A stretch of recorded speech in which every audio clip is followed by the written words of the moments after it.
Get ready for the stream. Hello, everyone. How are we today? Where are all my buttons? Hello, hello. There's chat. Okay, there we go. What am I missing? I'm missing... Okay, hello, hello. Hopefully you can hear me. think I've got everything set up right.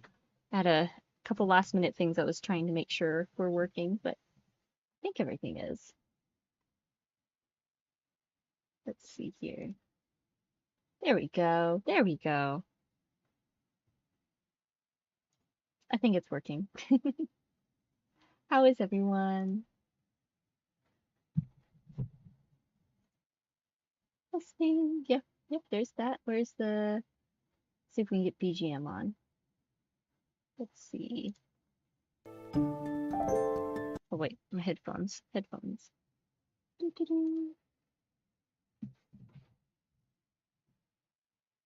Headphones.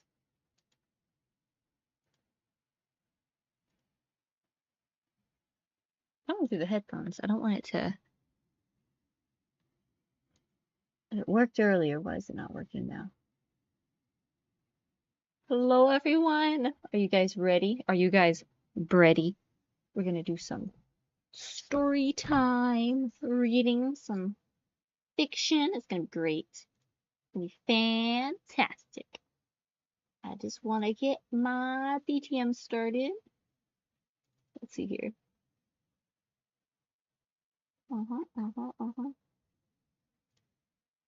Let me just do a quick check. Let's see.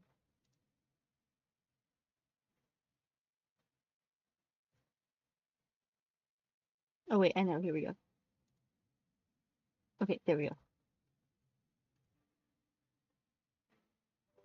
Nope, it's still coming out through the computer. But if I do...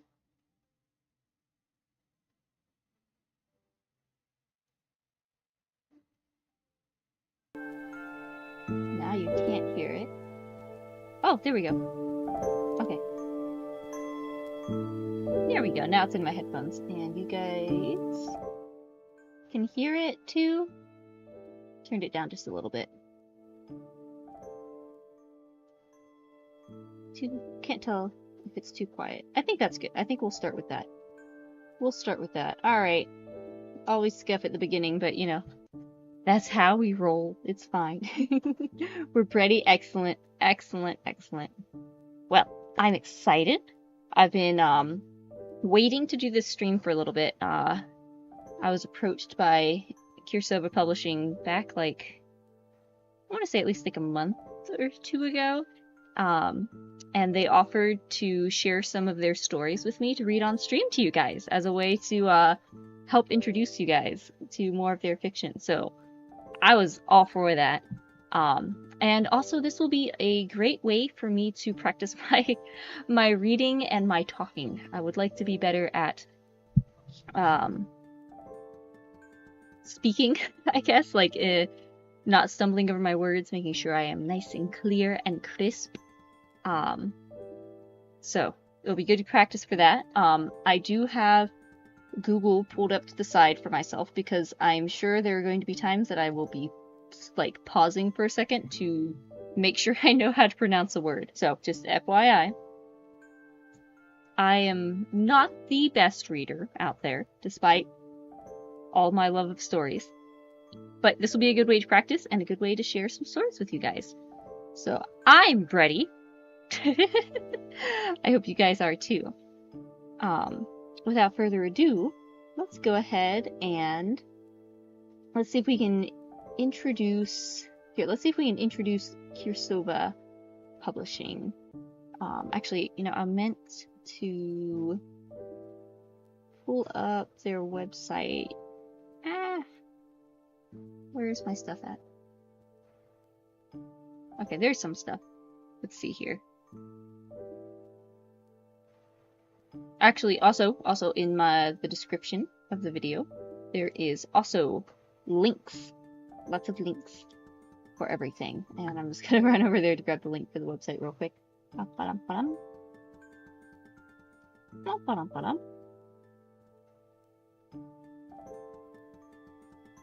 So, that was one thing I forgot to pull up. I wanted to like introduce them.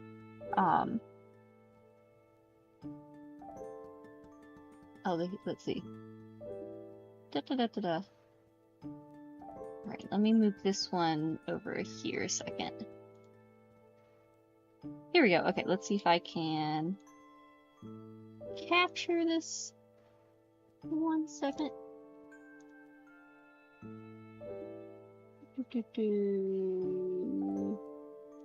Here we go. All I need is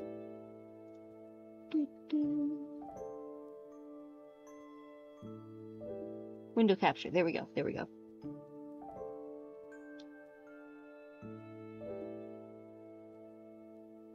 Alright, here we go. Let's see if I can maybe like this smaller. Hang on.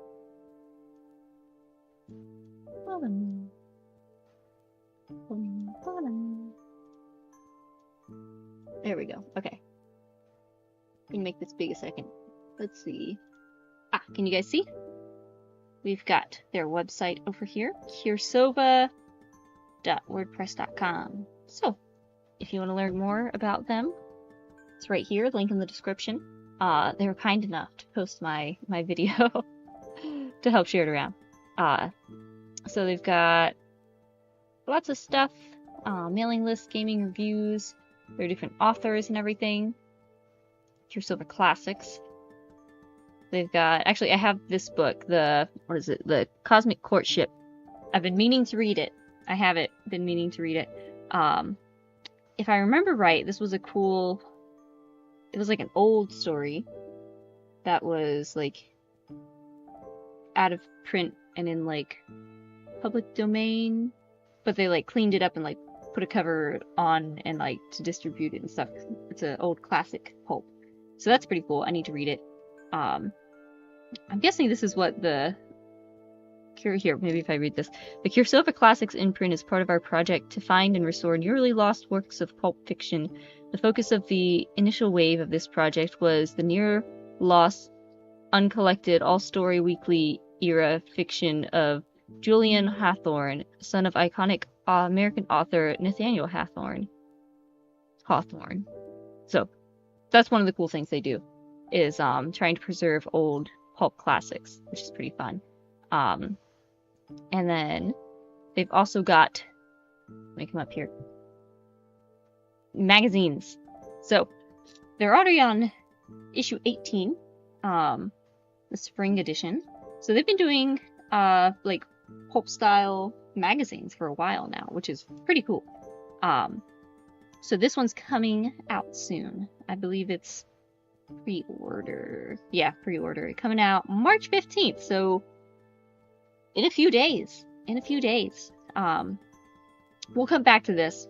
We'll come back and probably read some of the descriptions of the stories you can expect from it. And they've got a whole backlog here for you as well. So that's pretty cool. And then today we are going to be reading a little bit from Tales of Mongoose and Meerkat, some short fiction, and as well as some short fiction from Misha Barnett in his collection. So very exciting stuff. I haven't read any of them, so this will be new to me too. I get to experience it with you guys. Let me go ahead and close that window for now. So yeah, I'm excited.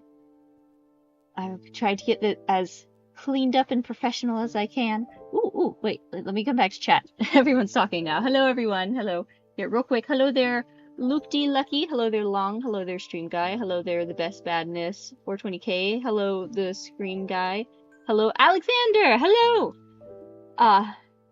Hello there, Tomb World. Yuku Jimiari. Who else? Oh, and why? Why, thank you, Stream Guy. Arigatou gozaimasu. Thank you for the $10. It is indeed the story time. Thank you so much. That's cool. It is. It is indeed long. It is very cool. Could always read it on the next reading stream. Yeah. Oh yeah. Oh yeah. I'll definitely do another stream once the magazine comes out. I believe I might even get a copy to show you guys if I remember right. So that would be cool. All right. Preservation of literature is based. Yes, very based. They're very good people over there. Mongoose and Meerkat's a fun series. Awesome. I'm excited. So, yay! All right. I think without further ado, here, let's show off. I'm gonna start with Mongoose and Meerkat. I really like that name. One thing that was cool is the characters have character sheets, and I actually need to pull it up somewhere else for me to actually read it because it's too tiny to read on OBS. One second. Who do I have up? I think that's Mircat.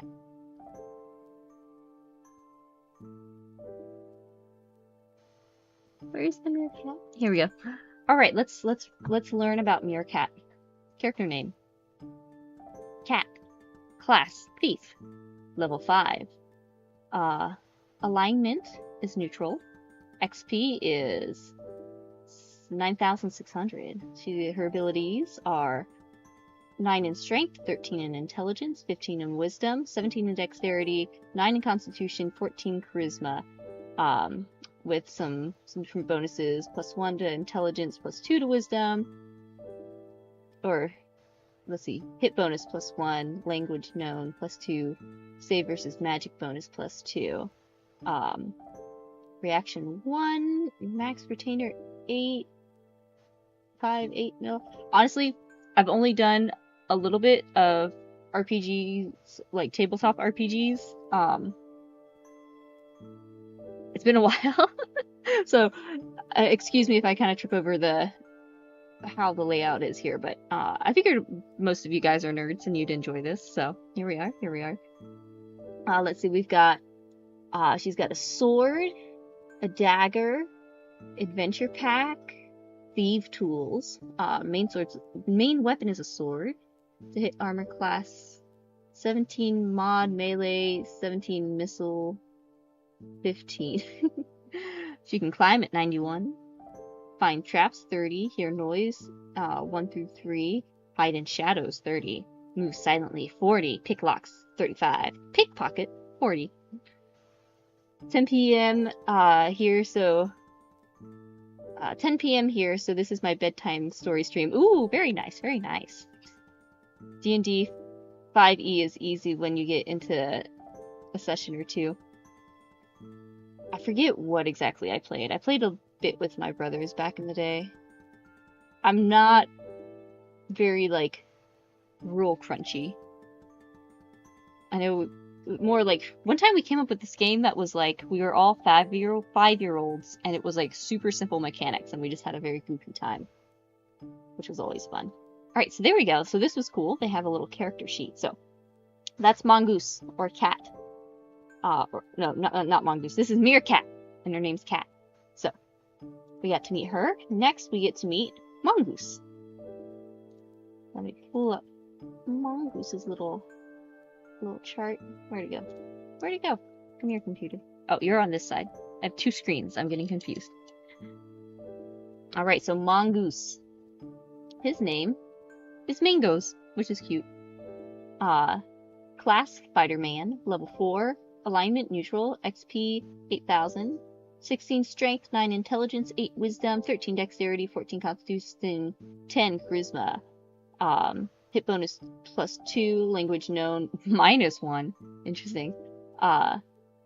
Save versus magic bonus +1, missiles to hit / AC +1, no 0 reaction, 4 mass retainer, 7 ml, I think.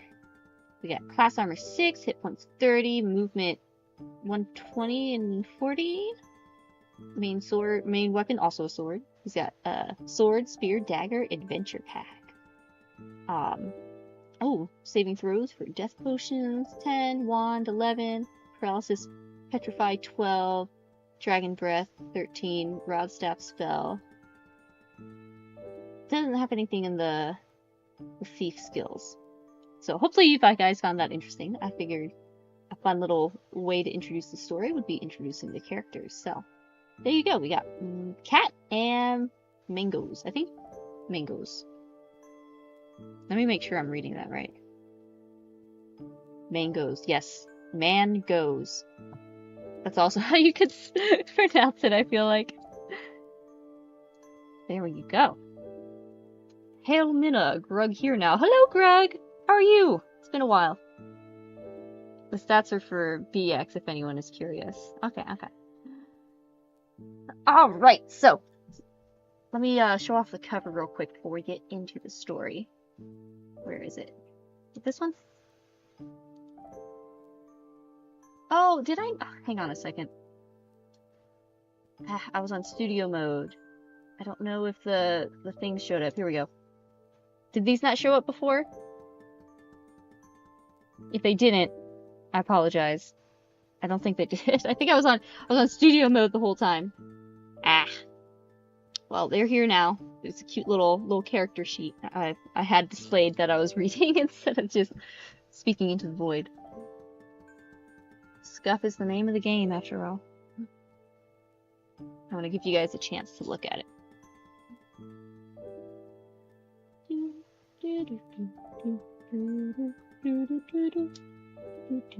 So, yes, there's Mongoose. And then Mongoose. Or Cat. No, Mongoose and Cat. Getting to know the characters. So they're here.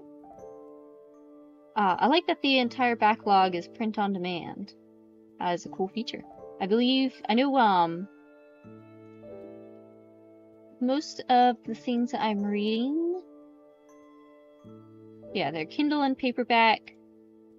Kindle and paperback. Same with magazines, so you got options there. Oh, she's cute. Oh no, she's cute. Watch out. Thief class. She's gonna steal your heart. Let's get to know her some more. Alright, let's see. Where was I was looking for the cover. Wrong one. Alright, here we go. We got the title. Tales of Mongoose and Meerkat by Jim... I wonder how you say that. Ray Frugal? Okay, I'm gonna look it up real quick. Hang on. I meant to Google this beforehand, and I forgot. Let me make sure I know how to say his name. Handy dandy Google.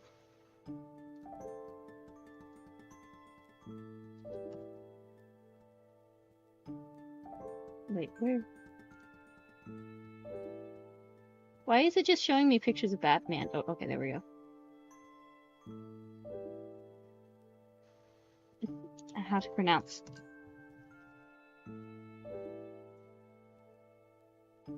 One moment, chat. I'm educating myself.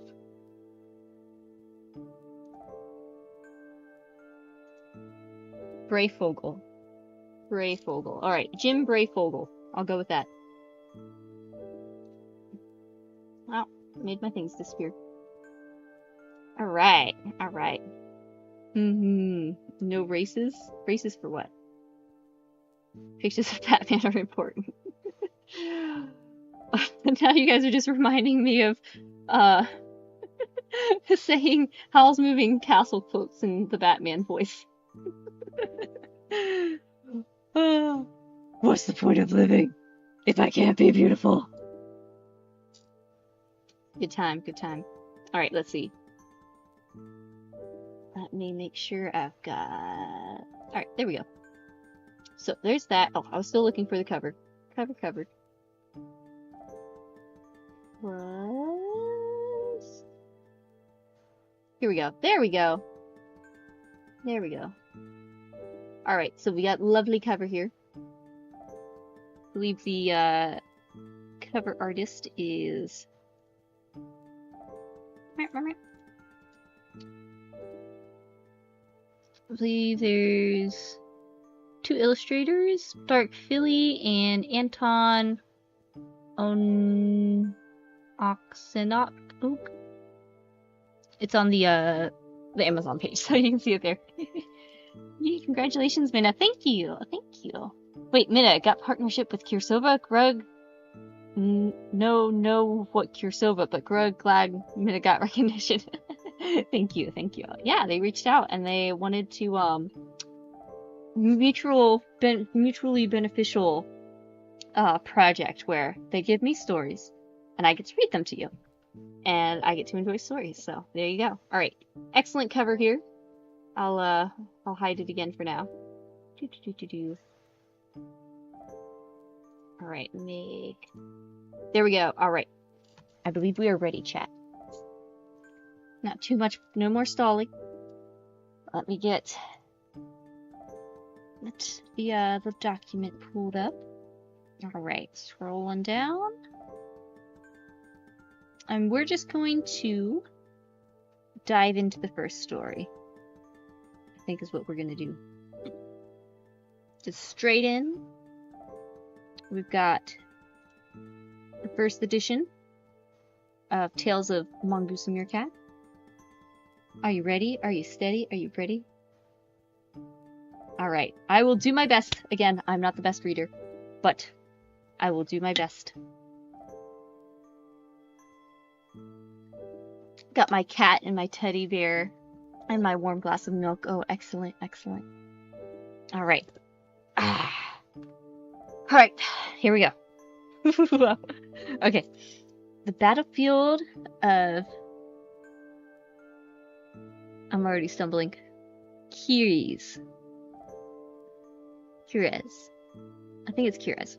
The Battlefield of Cires. That's the story title. 2 months after the fall of Alnis. Not that Mango cares. Apparently, Mango does not really care about the fall of this Alnis.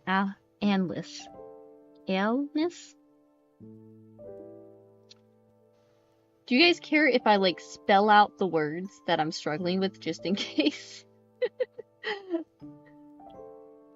I wasn't sure if I wanted to show the text on chat. I figured it'd be cozier like this. I might spell out words if you guys don't care that I struggle with. Alright. Okay. It was, Mango's thought, the stupidest bet he had ever made. Not that it should surprise him. He had been winning all evening. Arm wrestling, bar bending, handstands, and a dozen other tests of strength and agility had seen him victorious, each victory bringing another tankard of ale. Small wonder his pride was high and his judgment low. You ever have a night like that, chat? Now he sat, head down. The morning sun was angling through the inn's window to illuminate the table before him. His head hurt. His stomach wouldn't sit quietly. And worst of all, let's see, what's a good voice? He seems kind of suave. Let's give him this kind of voice. I don't even know who Gorman is, he muttered to himself. He fought for the Duke of Engress. Mingos lifted his head. A young woman sat across and further down the long table. Her back was to the fire. Mango's savaged. I think that's savaged. I don't want to lead you wrong, so I will be using Google. I apologize if it interrupts the story. One moment. Pretty sure that's savaged.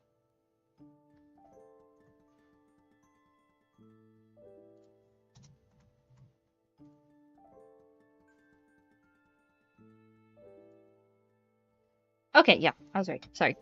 Alright, Mingo savaged his memory, trying to remember her.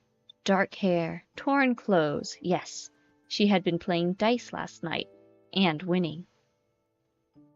He's dead then? It's hard to say anything for certain where Cira is concerned, but I think it's safe to assume he's dead. Her tone was dry, lightly mocking, as though this should be common knowledge. Cira's. That name did have Cira's. That name did have meaning. The Duke of Engress. Cira's. He mauled the names and came up blank. He wasn't in the mood for ignorance. Glaring at the woman, he wondered if she was setting him up. What could a ragged, dirty, bruised little bit of a girl know? The woman laughed softly, as if his frustration amused her. What, do you know of Gorman? Oh wait, no, that was him. That was him. What, do you know of Gorman? He challenged. You don't care about Gorman, she said. You just need his helm. So tell me of his helm. A tough find, she said. It would be easier if you just admitted defeat and paid for the tankard of ale. No. No. What's a good no? No. Mango's answered, not even needing to think about it. He would not give thievery the satisfaction. Then listen, she said. Gorman served the Duke of Engress. He was stationed near the center during the Battle of Cires, but sometime during the battle he was lost. Had his body been plundered, news of his helm would have been known. But it's not. She leaned forward, her green eyes clear and piercing. Gorman's helm remains in Cires. Cires battlefield, Mango said. I can go there. Life since he had left Arnelon had been less adventurous than he expected. This might be fun. The woman cocked her head. I don't think you have a proper appreciation of Cires. The door opened. The adventurer theory came in, all scars and swagger. Spying Mangoes, he shouted, Mangoes, my friend! Do you have the helm? No? He shook his head in mock sorrow. The way you spoke last night, I felt sure you would have had it already.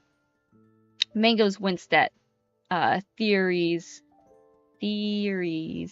shouts, as Theory's shouts knifed through his head. I'll get it, he growled. How long? I'm thirsty now. Here, I'm gonna double check this name.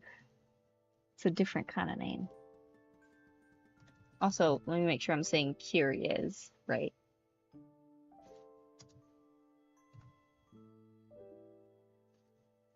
One second. Am I saying it right? Curious.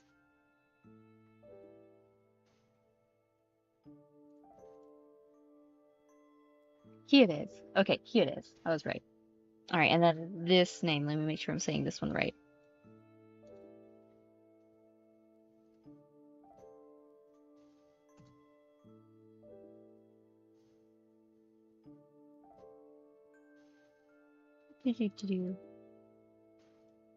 Sorry for the delay.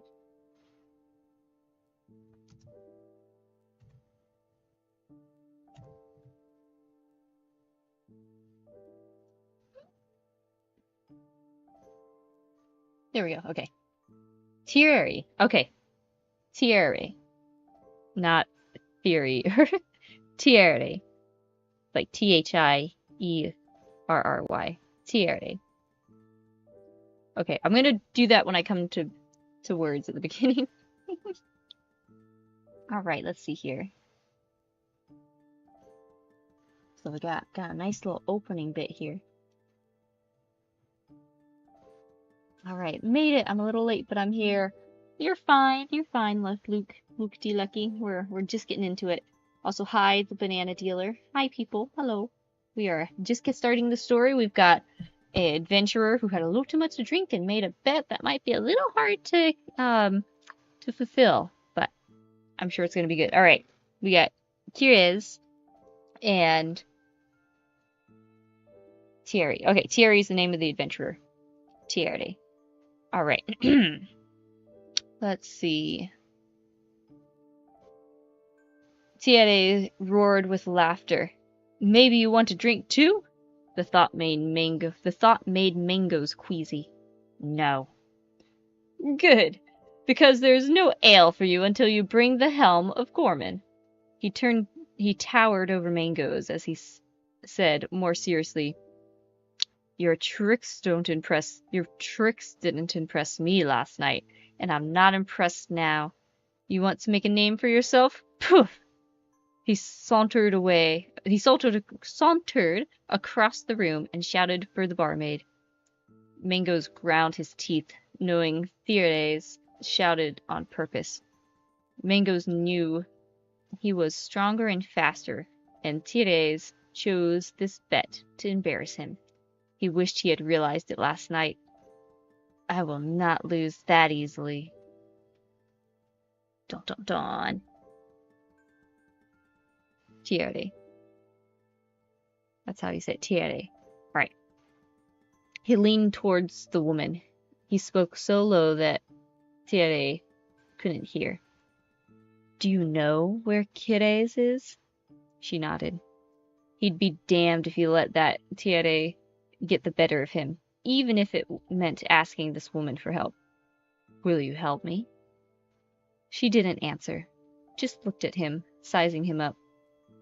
Perhaps she was stupid or indecisive, but watching her face, he got the feeling she saw deeper into his question than he did. If she thought to rob him in the wilds, she would...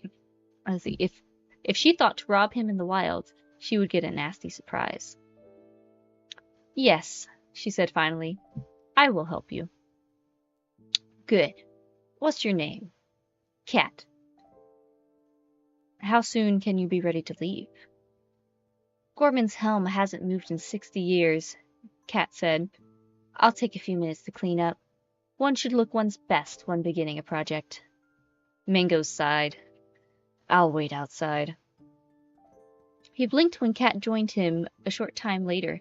She had washed her body and hair. He looked at her closely for the first time and realized she was pretty. No, he corrected himself. If you ignore the bruises and torn clothes, she was beautiful. It was like turning around and finding your sister all grown up.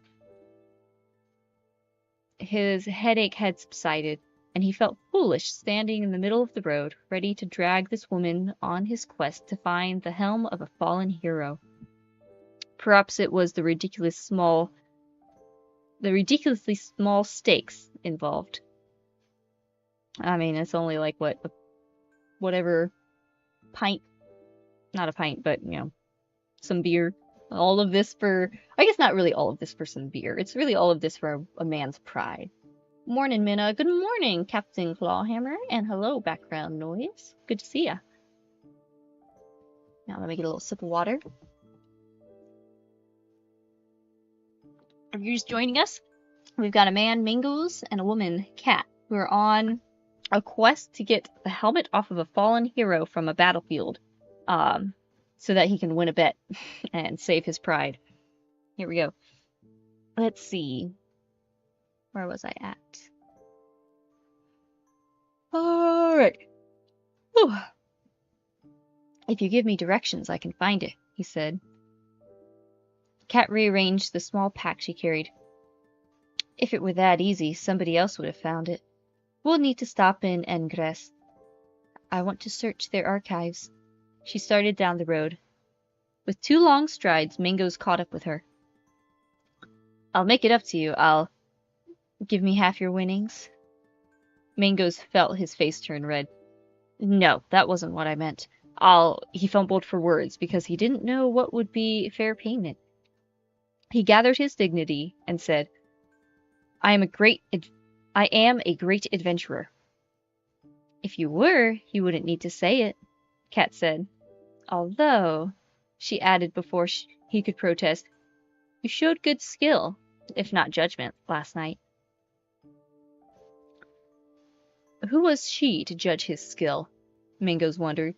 He had thought she might be an escaped slave, but she sounded too confident. Hang on, what's this word?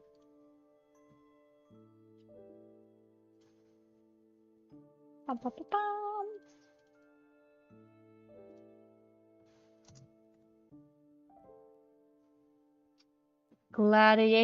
Gladiatrix?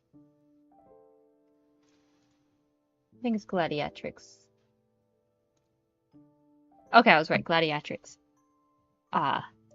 But she sounded too confident. A gladiatrix, maybe? He kept wondering as they traveled in easy silence. Cat looked completely comfortable.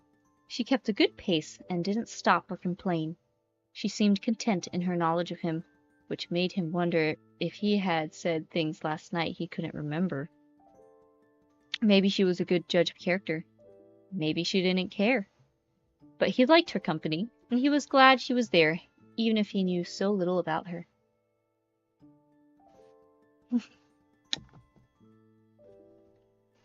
Right.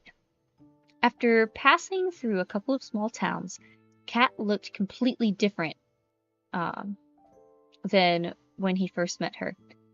She bought new clothes, plain and sturdy, and other gear she lacked. He was surprised, given her apparent poverty, but she reminded him while he waggered ale. Wait, am I reading that right? He was surprised, given her apparent poverty, but she reminded him while he wagered ale, she only took money. She bought a sword as well, small to suit her size, but the best available. Mangoes prided himself on knowing his steel, and she clearly did too. But when he asked her where she learned it, where she came from, or who she was, Cat answered with long silence. Since he didn't want to risk his bet or her company, he didn't press. Instead, he asked of Kires, and she told him what she knew. I'm gonna make sure I do lots of water breaks.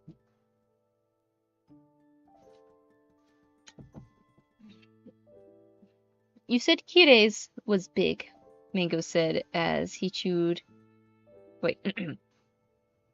You said Kires was big, Mango said as he chewed on a duck leg. If it didn't have wings, Mangoes might have thought this tavern served rats. He had entered Ingress hungry and waiting while Cat stopped at the archives. He entered Englass hungry, and waiting while Cat stopped at the archives only made it worse. But really, how big can a battlefield be? You could ride 2 days east to west and not cross it, said Cat, and it stretched from the Keres Mountains in the north to the Balmes Swamp in the south. She looked up from her scroll. That's 50 miles. More scrolls curled on the table beside her. An extra candle sat next to her, illuminating her face. The scroll and the plate of fried duck that sat between them. Mangoes grunted, reluctantly impressed. I'm surprised they let you take those scrolls. Cat returned to reading. They don't know I have them. Ah, that explains it. Mangoes picked up his cup as he thought of the crumbling city surrounding them. At one time, it was one of the largest cities in the eastern continent. Its islands had stretched far in every direction, rich, prosperous, and powerful. Now it was a shell, its strength destroyed in the Kires, ruled by others, while its eastern lands lay cursed by the battle. Of the tens of thousands whom once lived here, only a few thousand remained, bone pickers, scavengers mostly, who shifted through the ruins of the city for old caches of wealth. Mangoes leaned over the table, trying to see what she read. What have you found? Not much I didn't know, Cat admitted. By the end of the first week of battle, things were so confused that nobody knew what was happening. The battle lines had long since broken down. Messengers disappeared, she shrugged. But it is known that Gorman was near the center. That's where he was when the battle started. That's where he was when the battle started, Cat said. Gonna save this for later tonight or in the morning. Y'all. Good night, potato cancer. This is peak content. Well, I'm glad. I'm glad you like it. I'm doing my best. Alright, let's see. Da-da-da-da-da. Oh, that's where he was when the battle started, Cat said. Mangoes didn't feel reassured. If they couldn't find Gorman, he would lose his bet. We have time to look, he said. And Cires still claims victims. Oh, that's a new voice. And Cires still claims victims. The voice came right beside them, and Mangoes jumped. Wine sloshed out of his cup. Without looking up, the cat swept her scrolls away just before the wine splashed them. Oh, nice reflexes. Mangoes glared at the man who seemed to have appeared next to them. He looked worn, if a person can look so. He had a long face, his mouth turning down in the corners. His skin and hair were pale. His clothes looked to be of better quality but faded. For a brief second, his lips turned up in what Margot's took to be an apology. Why do you say that? Mangoes asked. Adventurers go to the old battlefield looking for weapons or armor or magic. Often, all they find is death. They tell me you visited the archives. He flickered his glance around the table. I see you took something of it. I see you took some of it with you. You're from the north, he said to Cat. You're not? You're not. Oh, wait. That's so him. Here, let me get some more water.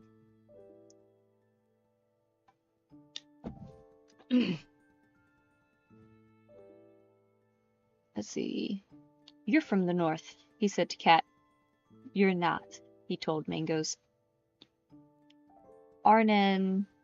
Arnellon. I think it's Arnellon.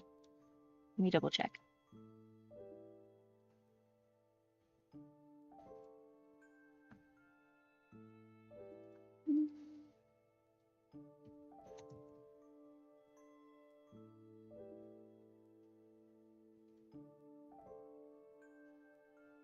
Oh, I don't think that's pronunciation. I'm pretty sure it says Arnellon. It's A-N. Maybe I should just put the word in chat for the ones that I'm not so sure of, so you guys can see. Alright. Arnellon. Arnellon. I'm from Arnellon, Mango said. He glanced at Cat. From the north? Maybe. She did have a little of the look. Cat neither hid nor apologized for the documents. Why did you seek us? The man bobbed his head around. Boredom, maybe. Normally I take some small pleasure in the thought of grave robbers dying amongst those old perils. But you, my dear, are too pretty, and it sorrows me that you should perish. She smiled. Life is full of sorrow. True, sadly true. He pressed his palms together and bowed his head. But what do you seek on the field of Cires? Gorman's helm, said Mangoes, wincing as Kate kicked him under the table.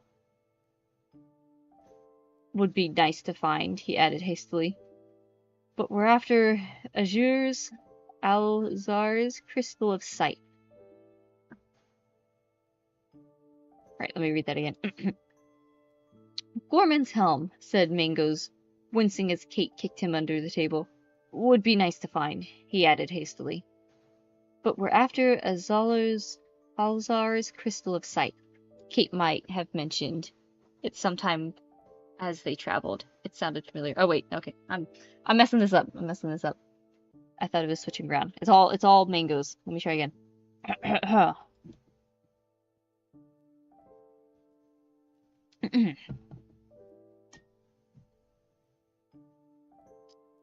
But we're after Azallar's Crystal of Sight, Kate might have mentioned it sometime as they traveled. It sounded familiar. You won't find both together, said the man. Alzar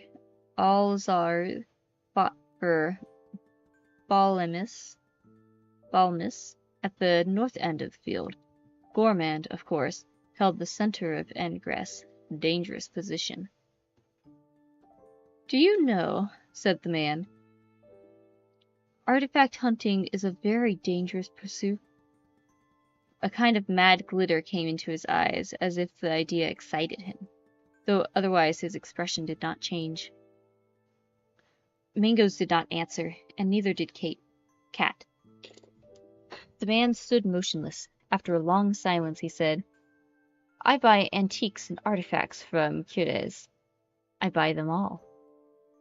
Kate lifted her head from her scroll. All of them? Nobody else buys any?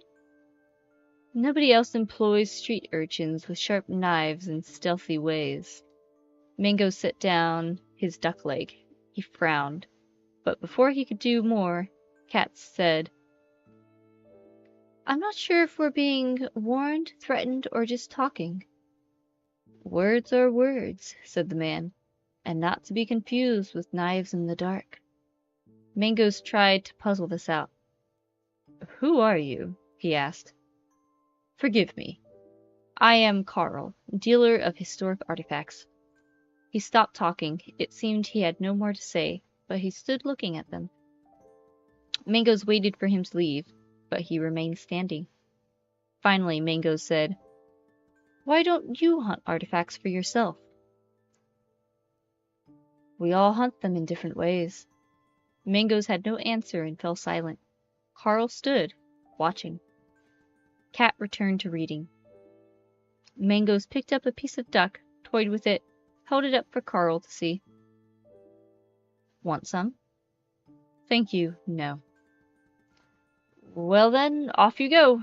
He made a shooing motion with his hands.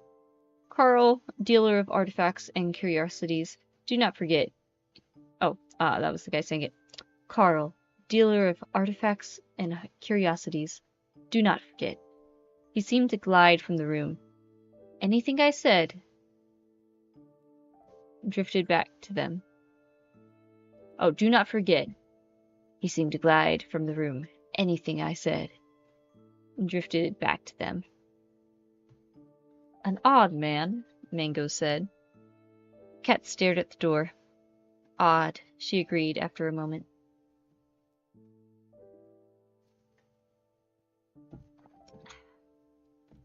Mangoes picked up the cold, greasy duck. Oh wait, I missed something. How far is it to Cures? He asked. If we leave in the morning, we'll arrive early in the day. It would be best to spend as few nights on Cures as possible. Mangoes picked up the cold, greasy duck. I'm not afraid. His gaze drifted to the door of the tavern. And I'm not afraid of Carl. No, Cat said. You shouldn't be afraid of Carl. Whether or not he should fear Cures, she left unsaid.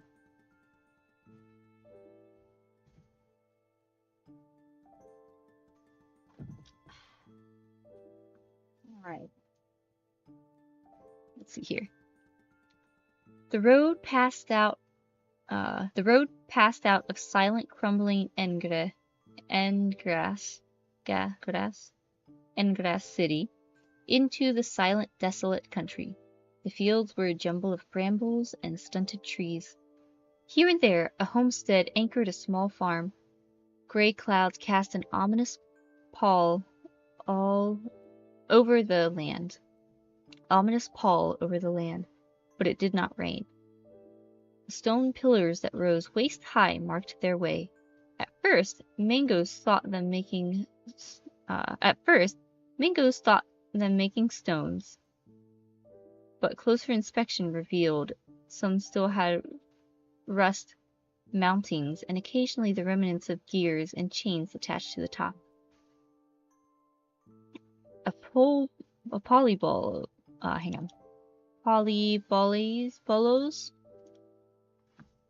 Polybolos?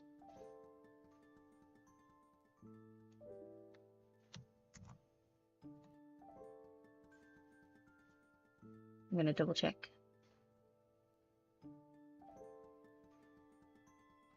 Polybolos. A polybolos, said Cat, protecting the supply line and big enough to handle a dragon. Mangoes shook his head. How do you know this? He had never been one to worry about what he didn't know, but he couldn't help wondering again about her. Her knowledge was starting to scare him. It helps to know things. He couldn't argue that. The Duke's command fortress is at the western end of Kires, Cat said. When they reached it the next morning, the fortress was unlike any Mango had ever seen. It didn't look like a fortress, in spite of straddling the road. It had doors large enough to drive a cart through and windows to light the interior. Excuse me?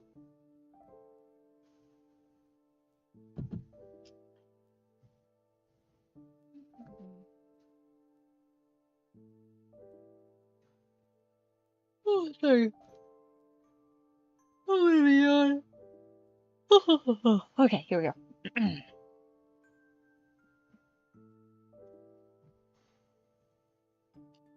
Here we go. Where was I? Alright, fortress. Custom house, said Cat. And once she said it, he could tell.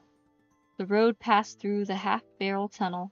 Heavy gates rested to either side of the main building. They used it as an administrative post when the war started. Mangoes walked to the nearest door and stuck his head inside. Night's cold still lingered within the building, and a bit of its darkness too. Once his eye grew accustomed to the gloom, he could see it was empty except for rubble and a thick layer of dust. Just as he turned to leave, some words caught his eye. Scratched into the wall by a manacle above a jumble of bones was, "Madness saved me." Whether written by or written to mock the prisoner, Mangoes could not tell. Alright, so the jumble of bones. "Madness saved me" above it. That's kind of creepy. Wind whispered through the building, stirring the cold air and raising bumps on Mango's arms. This says what I've been This says what I've been trying to tell you, Cat called. Mangoes found her in the tunnel, pointing to the wall. Graffiti covered the walls, words of men long dead. Time wore away the scratches, so little could be read from the soldiers who only once passed this way. Cat pointed at some doggerel.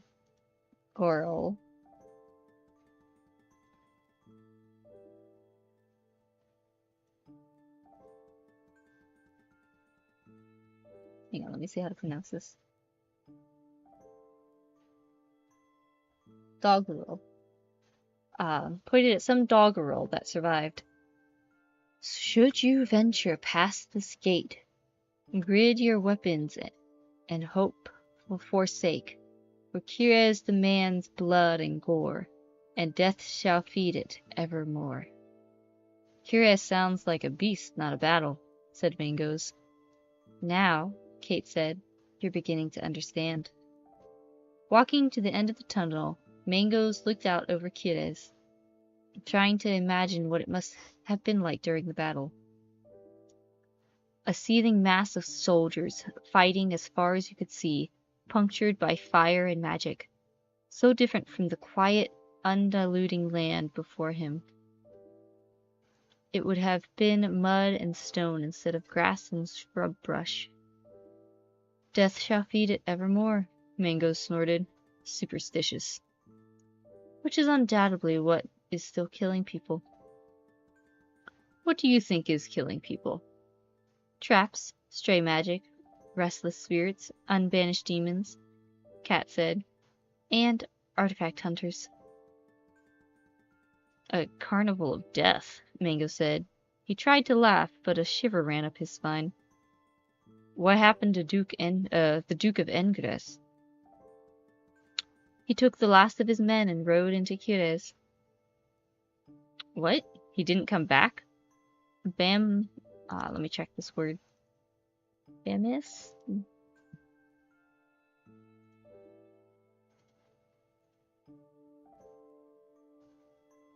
Balmis? I think it's Balmis.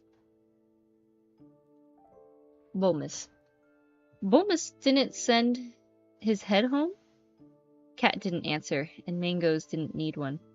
Together, they walked out of the tunnel and into Cires. In spite of the sun, Mangoes sometimes shivered, as if passing through a pocket of cold air. The feelings came and went, and trying to discover the cause proved pointless. They traveled east, searching among the quiet grassy fields and ravines. Artifacts, helms, shields, and rotting timbers of the war.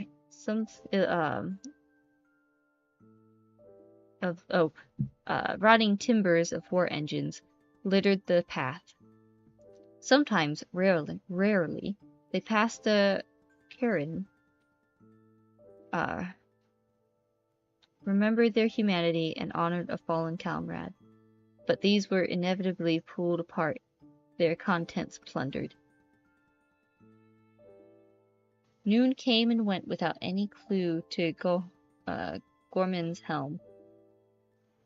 They probed deeper, sometimes stopping to scrape thin soil away from an oddity only to move on when it wasn't what they sought. Later, Mangoes saw the sun atop the rim of the ravine they climbed, and noticed night gathered in the shadows below them.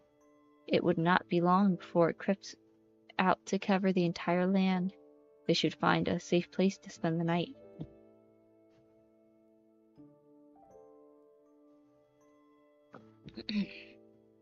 Movement caught his eye. By the gods of... let's see. I can't tell who's saying this. I think it's him. Movement caught his eye. By the gods of Eastwarn! Look at that, the size of that beast. A wolf tall as a deer stood on an outcropping. The wolves grew large on the dead, Cat said. Mangoes drew his sword. We are not dinner. It may have been the wolf understood him, for it gave a growling bark. Another wolf appeared, slightly smaller than the first. More followed until 7 huge wolves faced them. I'm not sure you should have mentioned dinner, Cat said. Mango swung his sword one-handed as he pulled out his dagger. Come, beasts, we'll see who's dinner.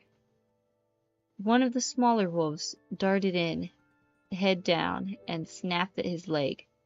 Mango slashed its head, but its thick skull turned the blade.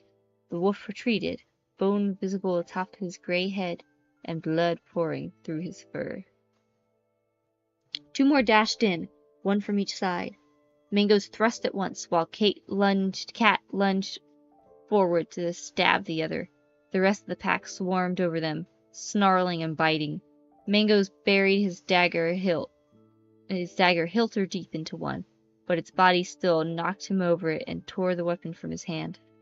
He gripped his sword with both hands and rolled back and forth, trying to avoid snapping teeth. Next to him, Cat curled, the wolf on her back all gray fur and gnashing teeth. He caught intermittent glimpses of her as she shook off the wolf and thrust, driving her sword straight into the wolf's mouth and out the back of its neck. Woof! She slashed another wolf's hind legs, making it collapse with a yelp.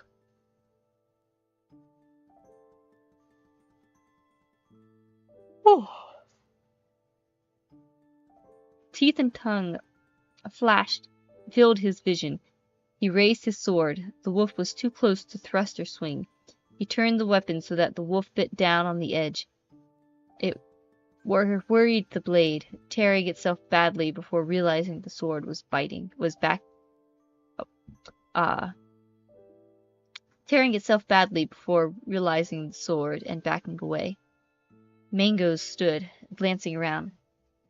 Cat stood next to him, resolute. Is that a kid? Hang on.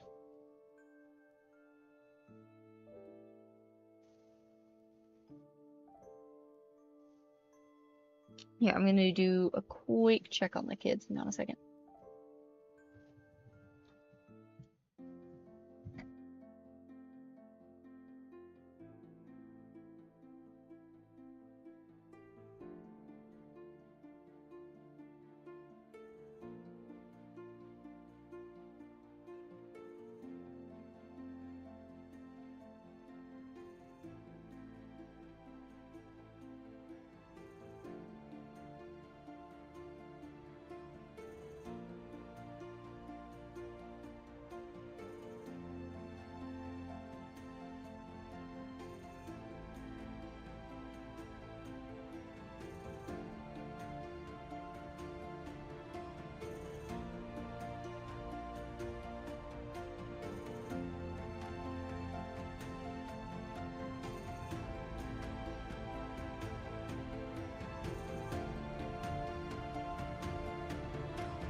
I'm back. Also JF, the chill, this is the chill sparkly BGM for this fight scene. Uh, yeah, I guess that's true. I wonder if I can do... It is a very chill, sparkly BGM. I wonder if I can find a more neutral, BGM. I've got some. Here, let me look really quickly. Maybe a better, like, pulpy BGM. Let's see here. What are you guys thinking of the story so far? I like it.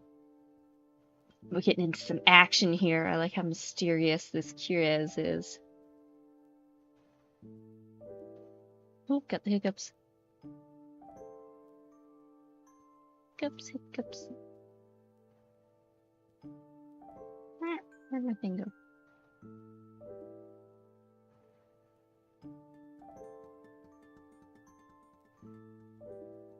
Here, let me see if I can get another BGM.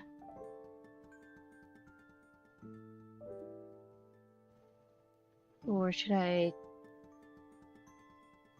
How much do you guys care about the BGM? Should I try and find another kind?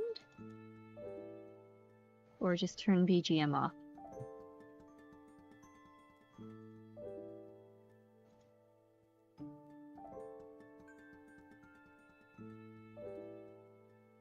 It's hard to find something that would be like a neutral mood. The story is interesting, I agree. Nope is perfect.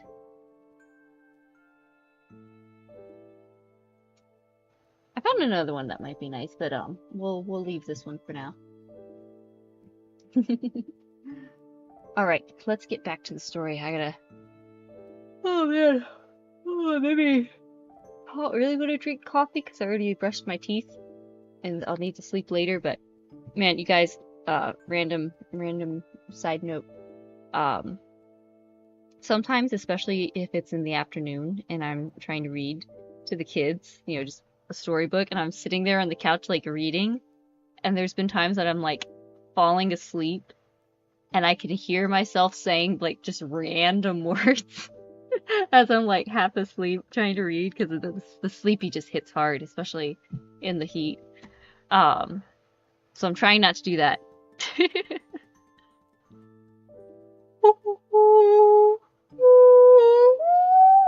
Alright. Right, they fought some wolves. Let's get it back into it. Back over here. Here we go. Alright, where were we? Let me get some more water. Alright. Let's see.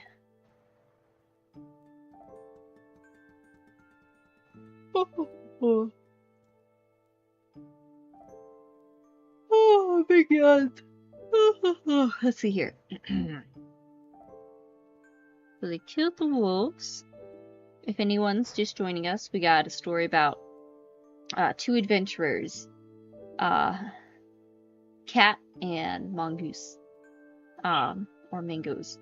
And they are searching through an old battlefield that's still very dangerous. And they have to get the helm of Gorman, I think, so that the guy can win a bet and save his pride and also have some beer.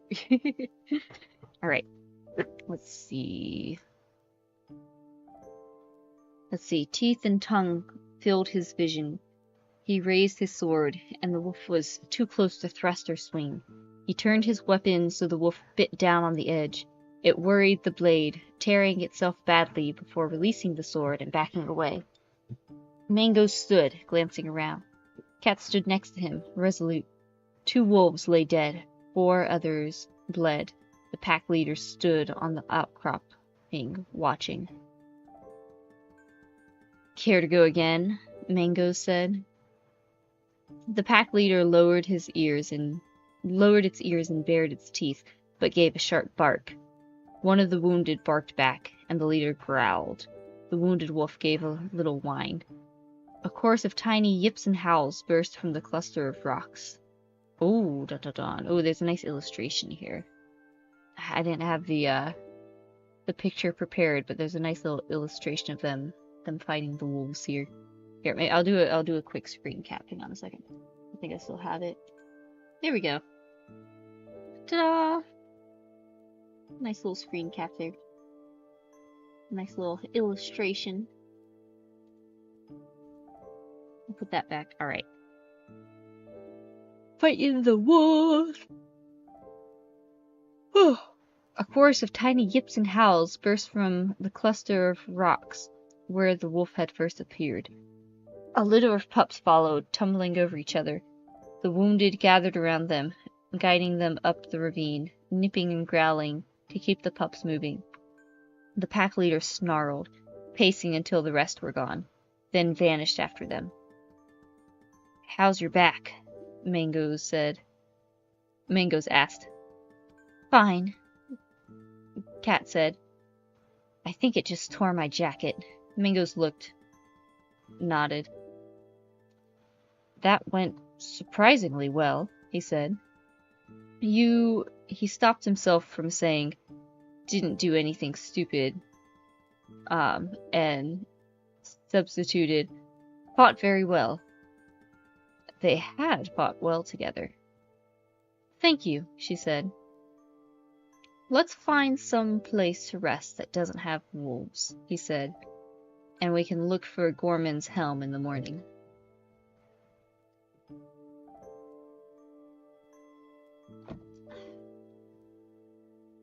I like the sound of your voice, Minna. Sounds like Mom reading to me when I was little. Aw, thank you, Captain Clawhammer.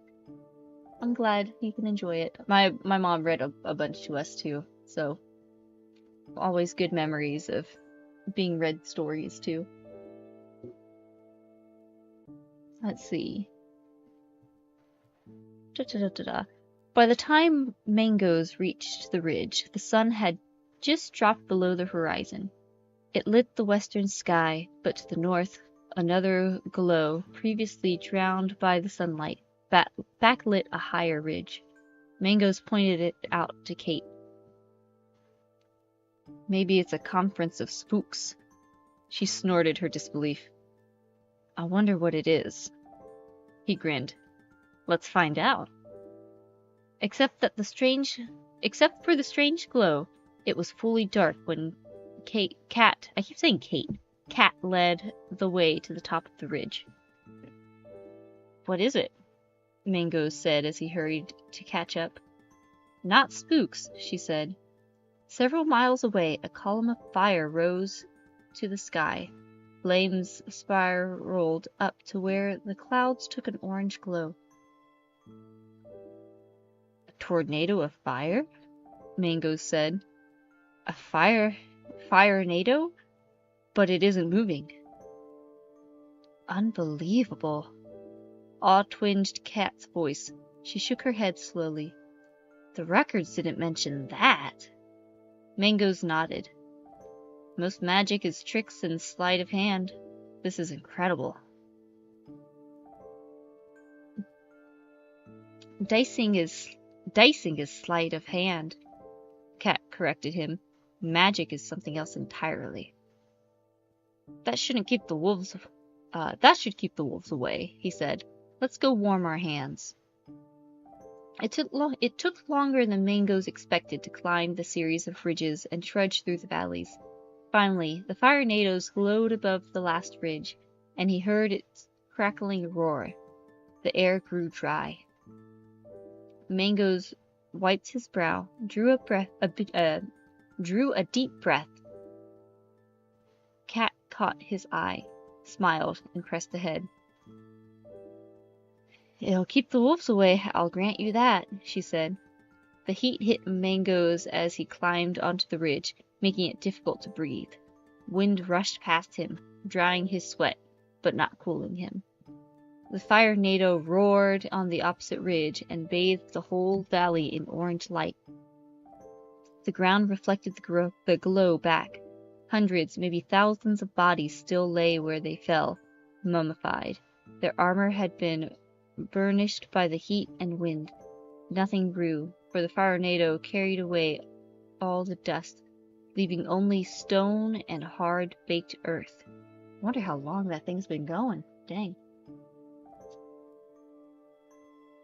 I like hearing your storytelling. This is great. Oh, thank you. Let's see, how do you say that? Igerelo? So glad you could join us. Firenado. At least it's not moving. Alright.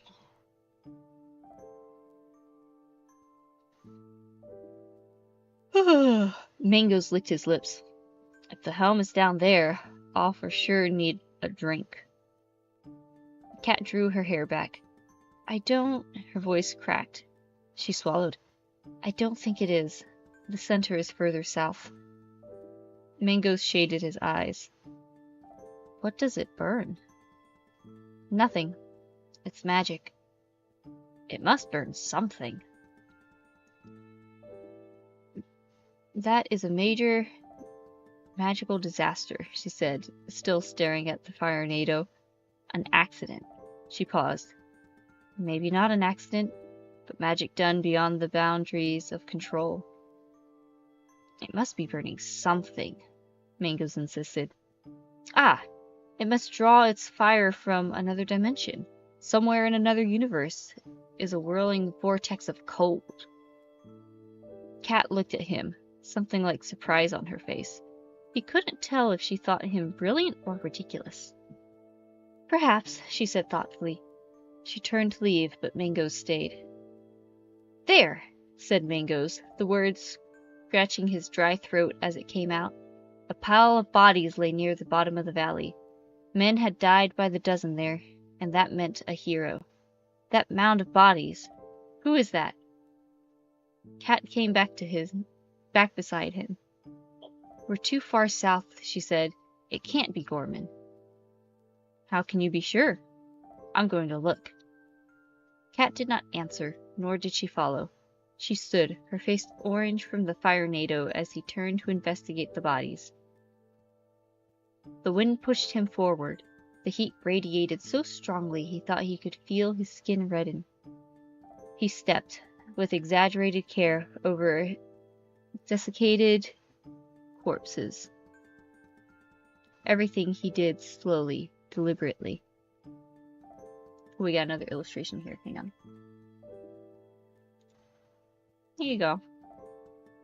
Ooh, firenado. It's just like, kind of looks like a swirly cone, like an ice cream cone. Very cool. Lots of piles.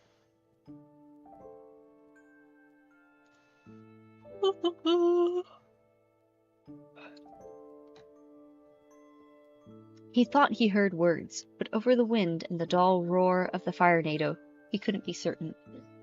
It didn't matter anyway, he told himself, for the mound of bodies was still far away. He didn't know if he should trust his eyes.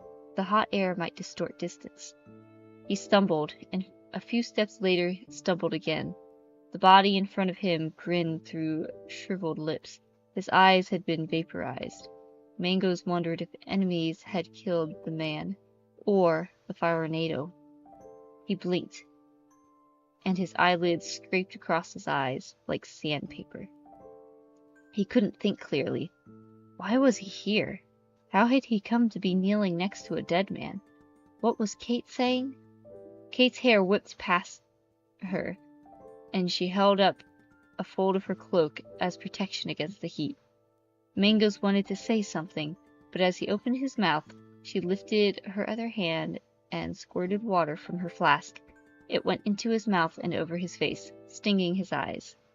She yanked him up, dragging him towards the ridge, only pausing to give him more water. He stumbled often, his legs weak, but she did not let him fall. Once at the top, she threw herself down on the other side, protected from the heat and wind. Margot's collapsed next to her and drank deeply of both cooler air and water. That, said Kate, her words spaced by deep breaths. Not Gorman. Mangoes nodded and closed his eyes. He could almost feel them absorbing moisture. Good.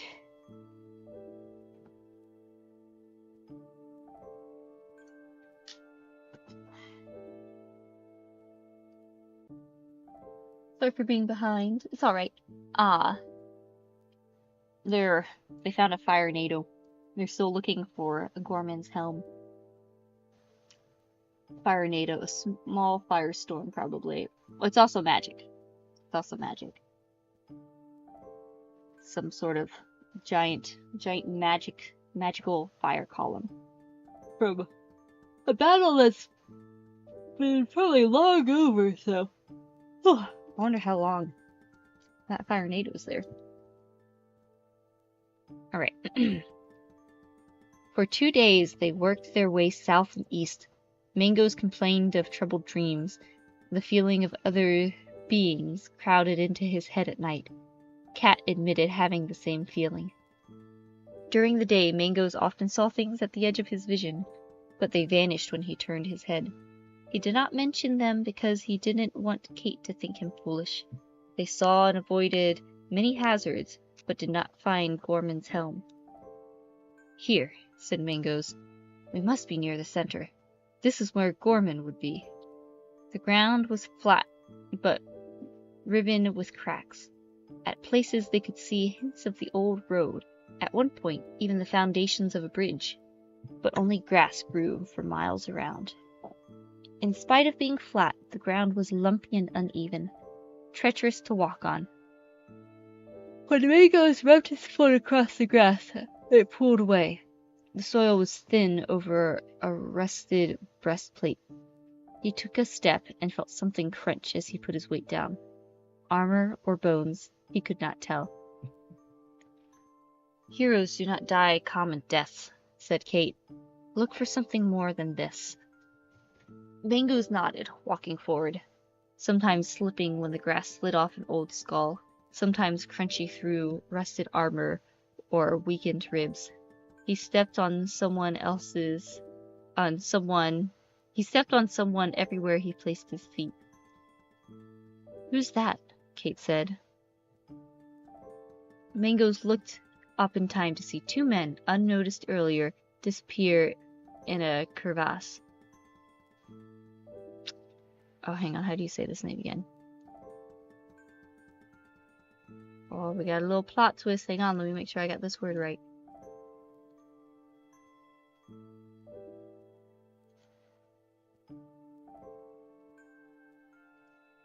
Thierry, that's right. Thierry, said Mangoes. He wants to claim the helm before us, the scoundrel. He's too cheap to buy drinks, so he has to steal our treasure. Mangoes began to run, not minding his footing. He heard Kate's light footsteps behind him. Mangoes reached a valley, somewhat deep, rather short, but well lit by the overhead sun. Thierry picked his way down the wall, his face obscured by a large shield strapped to his back. He was halfway down. His companions followed. Stop, you thief!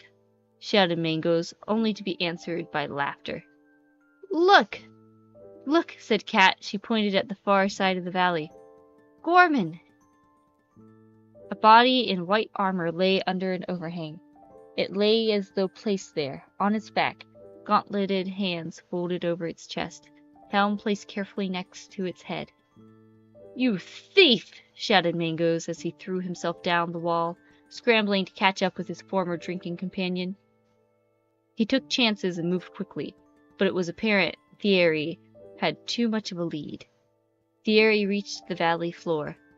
You should be buying the drinks for me, he called up. That wasn't the bet. We bet whether I could return with Gorman's helm. Well, you can't because the helm is mine, Thierry shouted. A cheater and a thief! Mangoes barely noticed the small cuts on his hands from the rocks as he hurried to catch up. Hey Minna, hello there, JPZ22. Thierry reached Gorman's body, just as his henchmen and Mangoes both reached the valley floor. Only then, they all noticed the creature, an imp really, who sat behind Gorman. Oh, dun dun dun. It had dark red, molted skin, short but wicked horns curling from its head, and claws that shone ivory on one hand. As it climbed over the body, they noticed the other arm was tourniqueted above the wrist. The scars crisscrossed its muscular body. It stood less than waist high. Thierry laughed, and his thoughts were clear. It might have been threatening if it weren't so small. The imp regarded Thierry warily as he approached, but did not run. Suddenly, Thierry swung his fist, catching the imp squarely and lifting it, slamming it into the boulder. It landed, lifted itself on its hands and stomped, and shook its head slowly. Thierry reached for the helm. "No!" shouted Mangoes, who leapt over a stone and charged Thierry. Thierry spun, shrugged his shield over his shoulders, and drew his sword. He swung as Mangoes neared. Mangoes drew in his breath, felt the sword tear the air in front of him. He drew his own sword. Thierry attacked again, shouting for his companions. Mangoes parried. Mangoes swung, but Thierry lifted his shield in time. "You're a fool," said Thierry. "Lucky to get this far." "I," said Mangoes, "will be the greatest swordsman the world has ever known." "Oh, stop boasting," said Thierry, as he turned aside another slash. Steel crashed on steel behind him, but Mangoes didn't turn. The sound did not stop, but continued rhythmically until Mango's attacks added dissonant sounds. Thierry sucked in his breath. "You'll never even be as good as she is." With a twist of his wrist, Mangoes caught Thierry's sword with his own and slid it down to bind in his crossguard. He yanked, pulling Thierry forward. With another twist, he bent Thierry's sword and freed his own. Swung up, catching Thierry's shield and throwing it upwards. He swung under the upraised shield, cutting through Thierry's side, cleaving his gut and out near his far hip. Thierry straightened, but his torso kept falling back while his legs stayed in place. His guts cascaded out onto the ground before he fell over entirely. Mongoose turned to check on Cat. She sat on one of the rocks, legs crossed, elbows on one knee, head on her hand, looking bored. Thierry's henchman lay face down and clearly dead. "That dratted thief," Mango said. "Now there's no one to buy me drinks." The imp had crept back in front of Gorman. It hissed and stood a little straighter as Mangoes approached. "Step aside, little beast," Mangoes said. "He's guarding it," Kate said. "Surely he is, and he can guard all but the helm when we leave." "Suit yourself, but I'd leave it there." Mangoes laughed. "After coming all this way? Who would believe us if we didn't have the helm?" He stretched out his hand. The little imp hissed, sounding like a cat, and took a deep breath. It expanded, kept expanding, growing taller and wider. Skin stretched taut over massive muscles. It had teeth like knives, claws like scimitars. I think that's how you say it.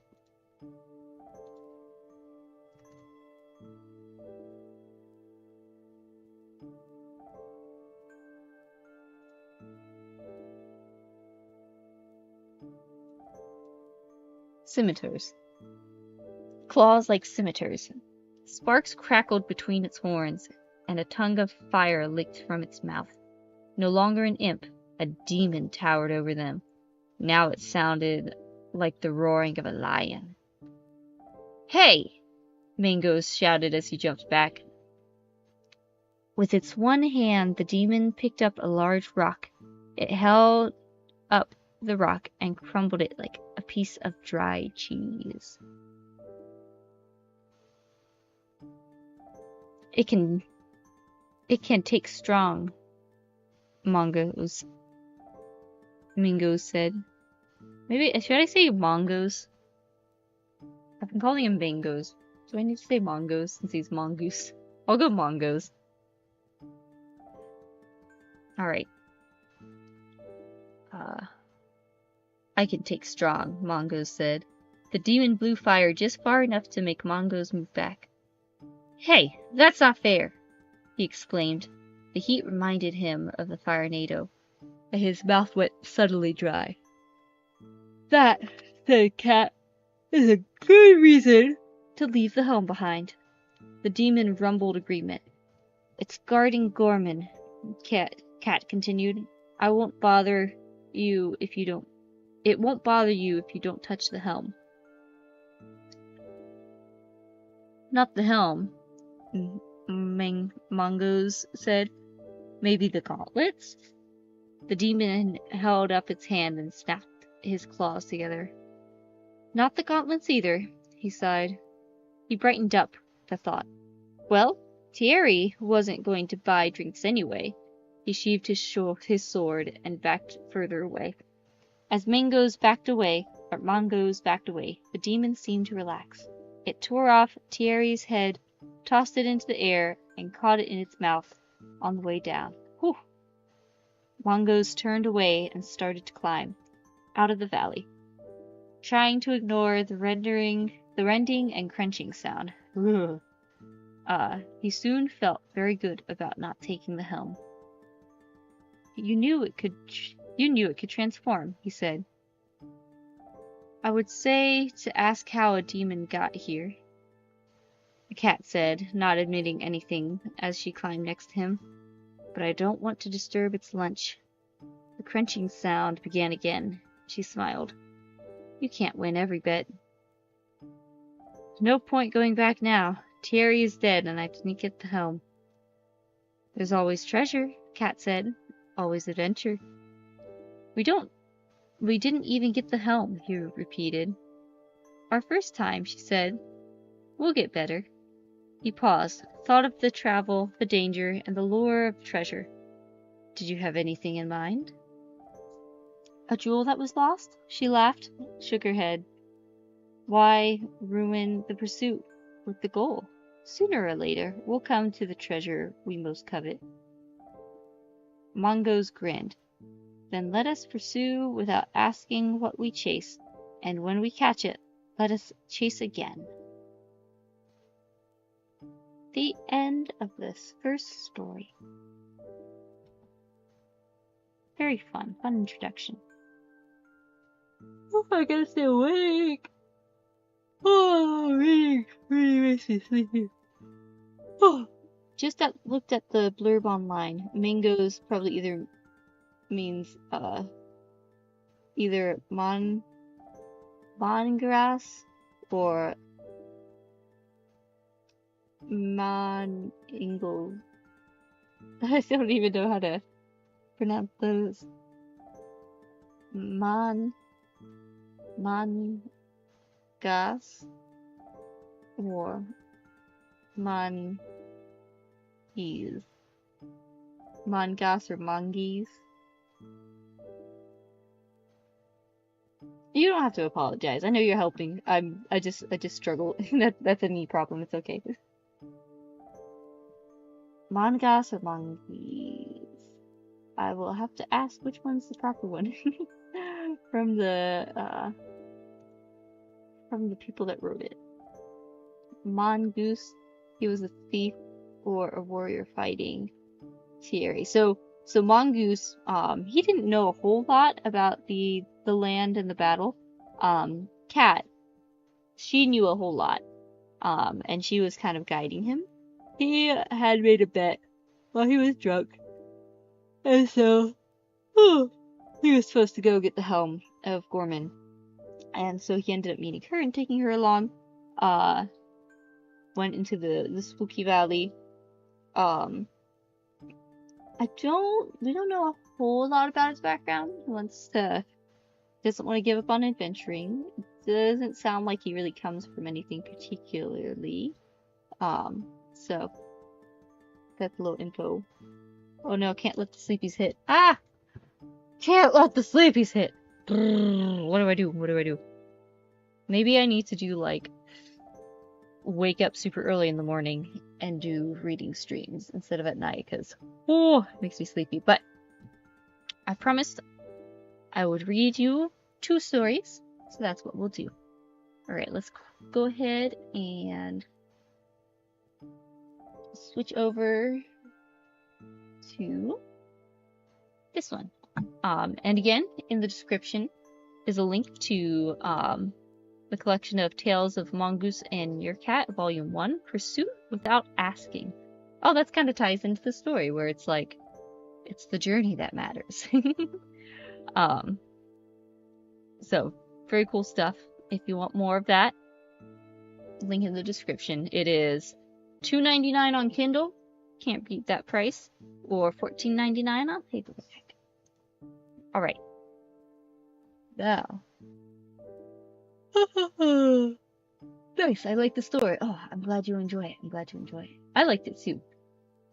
It was fun. I was surprised that Thierry showed up. And for those wondering, it's spelled like this. Hang on.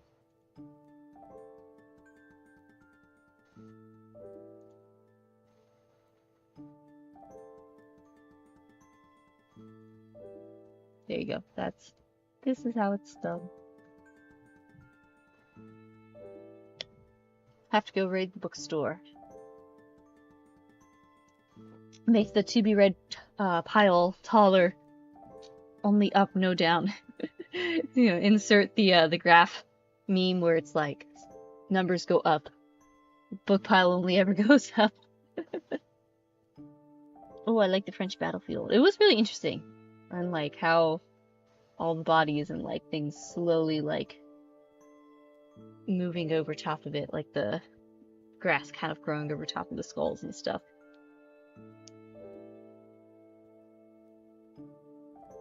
Oh, is it a reference to a French battlefield? Oh, that's cool. Alright, so. Can't get sleepy! No sleep! Can't get sleepy, but still awake! Next, we are going to read a story from Misha Barnett's Small Worlds short story collection. Let's see here. Let me pull it up. Alright. It's a proper name, too. When I first looked at it, I thought it was Terry's or something. Thierry. Thierry. Yeah. Alright. Let's see. So, oh wait, before I move on to that, do I have... Where was it? I think I was just gonna read it. There's a whole bonus section that I'm assuming probably comes with the book. Here, let me see if I can share this real quick. I'll read you this little thing here. I'm thrilled by the opportunity to present some ideas for bringing the adventures of Mongoose and Meerkat to the gaming table. I love taking short fiction like the kinds included in Appendix N, which, if I remember right, Appendix N is a book that delves into all of the like source material that inspired the first D&D, like the whole tabletop kind of game simulation and such. And a lot of it is pulled from old pulp stories. So I believe Appendix N covers all that and all the stories that inspired or lended a hand to D&D and tabletop RPGs and stuff. So anyway, like the kinds included in Appendix N, and figuring out ways of adapting it into gameable content. I'm of the belief that a great story can be quickly and easily adapted to an adventure with just a few state blocks and notes.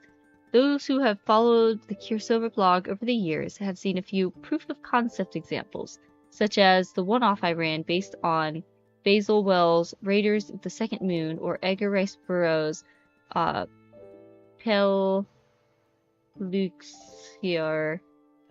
Peculiar Hex Crawl.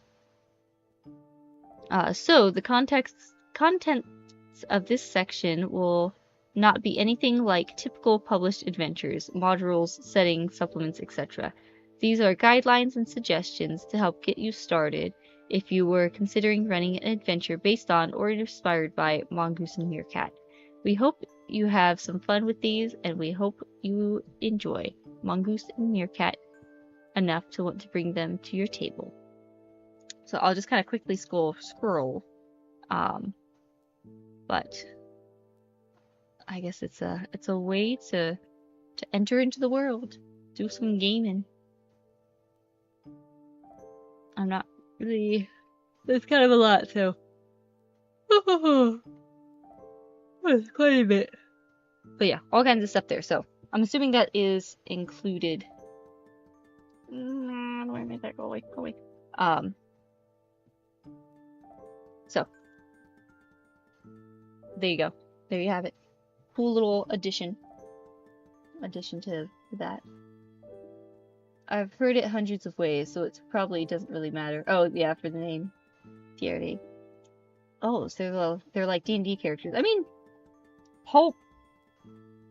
I'm not like super deep into like the Pulp world and D&D, but from my knowledge, the D&D is basically a way to play inside a pulp world. Sort of pulp fiction setting is where a lot of it was inspired. Are you a fan of tabletop gaming? I totally was surprised to hear this is a D&D story. I wouldn't call it a D&D story, though. It's a pulp story. But D&D is like heavily influenced by the pulps. So like I think of it more of like Conan. Though I mean, I guess it is kind of a D&D story because I mean we did get to see the where is it? Character charts. So I mean, yeah, it's kind of a D&D story. They have their stats and everything. And what was I saying? And you know, she's like C class. I don't know. I'd have to clarify. I don't know if they like market it or consider it like a D&D story, but I don't know. I feel like it's more than that. But within that realm, more like tabletop RP. I don't know exactly what the difference is between like strictly D&D and like other kinds of tabletop. But there's that. Shoot, this is cool. This is first I'm learning about pulp stories. Ooh, welcome to the world of pulp stories. I gotta say, as far as pulps go, I don't think I've read any Edgar Rice Burroughs. He's a big name. I believe he did Tarzan and like Princess of Mars and such. Also, but I am a big fan of Conan. Conan the Barbarian. I really like. All right, here's Alexander. He's gonna help us. He says we don't really consider it a D&D story, but we think that could be adapted and incorporated into someone's game. Yeah, there you go. Thank you, Alexander, for clarifying. Yes, come, welcome to the world of pulp fiction. This is what Cirsova Publishing is all about, bringing more pulp to life as well as preserving old pulps. And if you're a tabletop RPG fan, I know Appendix N is really cool. Definitely worth checking out. Alright, I'm slightly more awake. Now, let's see. I wanted to read the little intro to, I think that's how, Misha. I'm pretty sure it's Misha. Misha Barnett. Some of his short stories.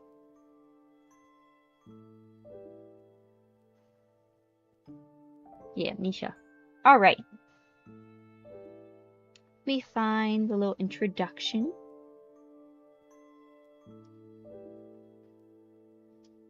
Let's see, could work well for well-informed based RP. Maybe. If only my friends did not work all the time, I could play Pathfinder and D&D more. Yeah. I only did like a little bit of tabletop RPGs with my brothers back probably when I was in my like later teens, but the problem with me was we'd play at night and then I'd just be really sleepy. So for my one character I had, she was a human wizard, but she didn't have very good spells, but I rolled like a 20 for strength. So she just carried around like a pocket full of rocks, and so during combat, all she would do is throw rocks at things. So I'd be like kind of half asleep trying to listen to the game, and they'd be like, "What do you do?" And I'm like, I throw a rock at it. It was fun though. I would be interested in playing some sort of game, but yeah, the time commitment is pretty hard. Life's busy. I did for a while play like a superhero kind of game. I feel like that ran for like maybe a year or more. I'm not sure exactly, but we would like call over Skype or something and had this really, really fun, crazy, super like magical girl superhero team that was so chaotic. Hopefully I have some notes on that somewhere. It was so fun. Alright. Sounds like she really rocked. Haha. Funny joke. Sleepy rock throws wizard is hilarious. Oh, sleepy rock throwing wizard is hilarious. Yeah. Okay, here, real quick. Oldest brother Vinny, I believe he was the DM. Also we picked up this random guy. We picked up a random NPC and like made him part of our party. He was kind of like this stoner dude. So we had this whole fight scene with these two rocks, like the birds, like the mythical birds rocks. And I think I was the only one that started the fight. Everyone else went into like a hole in a tree looking for treasure, and I think I started fighting the birds, and then other people joined in, and at one point, one of the birds was on the ground, and me and the NPC stoner guy, I think we named him like Joe after the chill surfer chicken dude from Surf's Up. Chicken Joe? Stoner Joe? I don't know. Anyway, but we were both up there, and then the we were like riding on top of the other bird, and there was one bird on the ground, one bird we were riding, and we're like kind of trying to steer the bird, and then I fell off, but I used my like I've had like some giant bug wings, because we also like any like monsters we killed we tended to like butcher and take parts from, so I was fine. I drifted down, but then the NPC was on the one rock in the air, and then it like fell into the rock on the ground, killed both of the the birds, and so then my brother's like, and with that you have killed 2 birds with 1 stoner. He set it all up just for that. Man, oof, I'm already out of water. It was probably like peak moment on that campaign for sure. There was also some bugbears that had bed bugs that we had to take care of. Hopefully I told the story right. I don't know. Maybe next time Vinny's on, I can get him to retell it how he remembers it. Glad you guys enjoyed that. Alright. Let's see, how long is this one? Do I need to go get some more water? I don't think this one was too long. Oh, this one... Well, yeah, well, this one's... The first story is very short. And then... We might end it after the... just one short story. Like, really short story. We'll see how tired I am. It is... approaching 1 a.m. So... And I'm already a little sleep deprived. Sleep debt building up, so... Alright, I'll read you the introduction. Bum-ba-dum-ba-dum. Oh, let's see. Do I have... I think I have the cover for this one. Give me 1 second. Let me see if I can show it off real quick. Oh. Wrong button.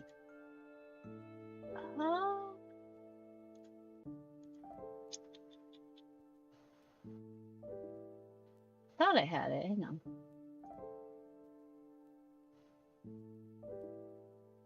Here, I'll just do this real quick. Hang on.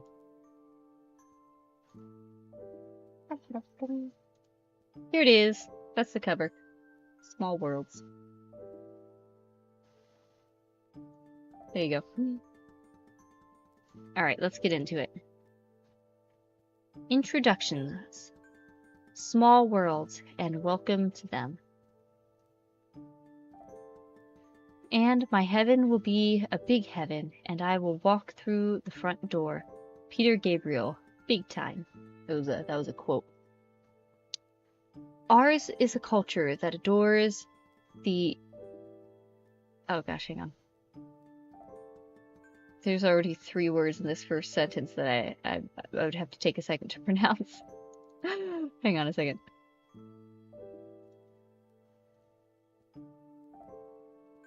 This is probably going to be more on the sci-fi side, I believe.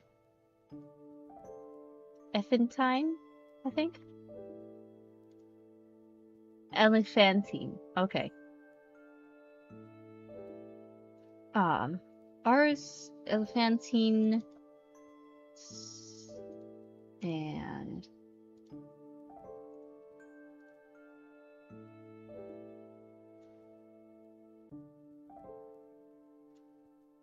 Cyclopean. Elephantine, Cyclopean, and this one's a long one, hang on.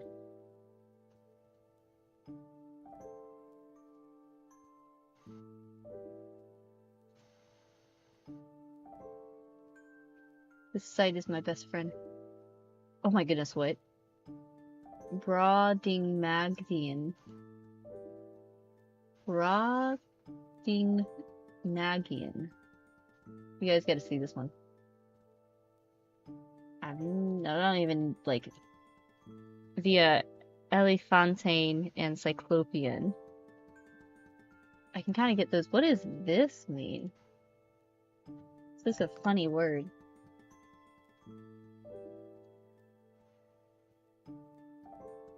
Immense, enormous. Okay. Okay. That's kind of what I felt like Elephantine is. What's the difference? We're doing some vocabulary chat.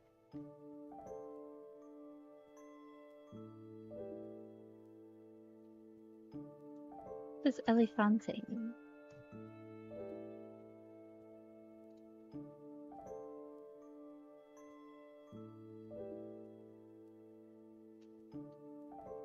It's an island?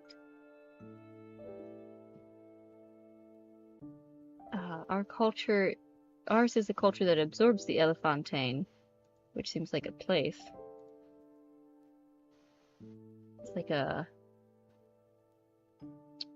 is an island on the Nile forming part of the city of Aswan in Upper Egypt.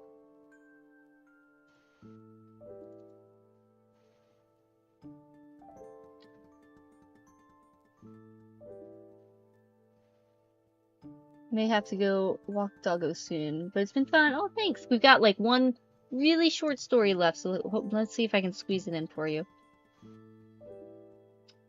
Relating to or suggesting of Cyclops.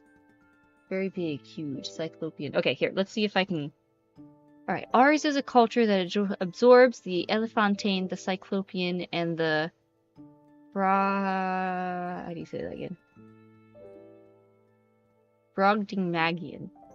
Bigger is better, we are told, and the biggest is the best. People love big stories, with a cast of thousands, and Vista Vision, widescreen special effects. Heroes must be larger than life, and devils blacker than they are painted. The entire world must be set aflame to create an ever-growing hunger for spectacle. Oh, I say, that's interesting, but that's not what I do. I write short stories about little people in small worlds.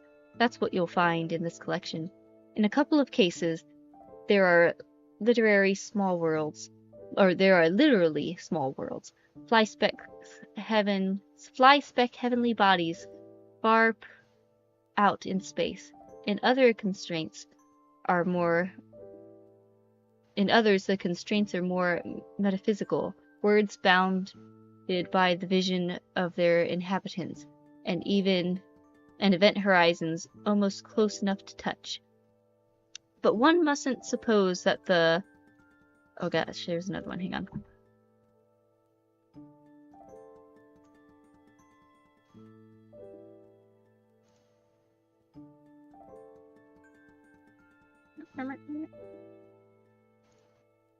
Lilliputian means very small. Right, Lilliputian.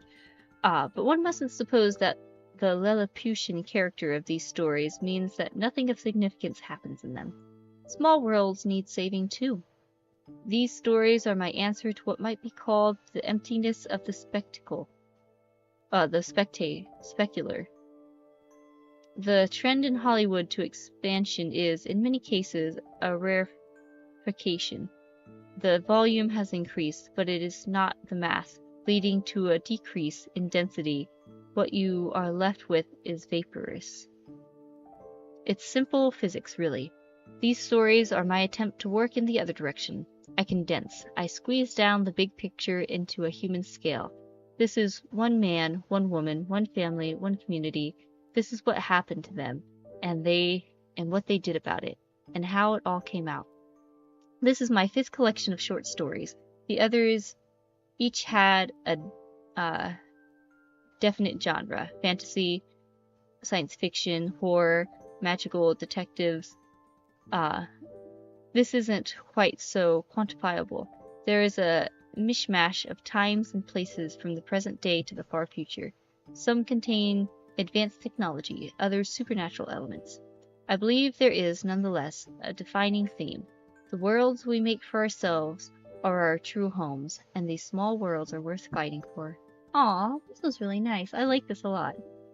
The way he talks about it reminds me of Flannery O'Connor's writing, and the way she writes stories, and it's in that like tiny little stage of like a tiny little circle, very personal, very like nitty gritty. Though she takes it in like her own particular way, where it's almost like the stage is like the person's mind. I'll probably do more of her readings, but I like this. I'm excited. Kind of super in...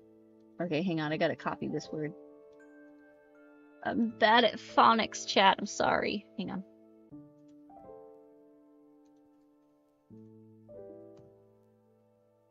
I know you're throwing this big word in here just for me.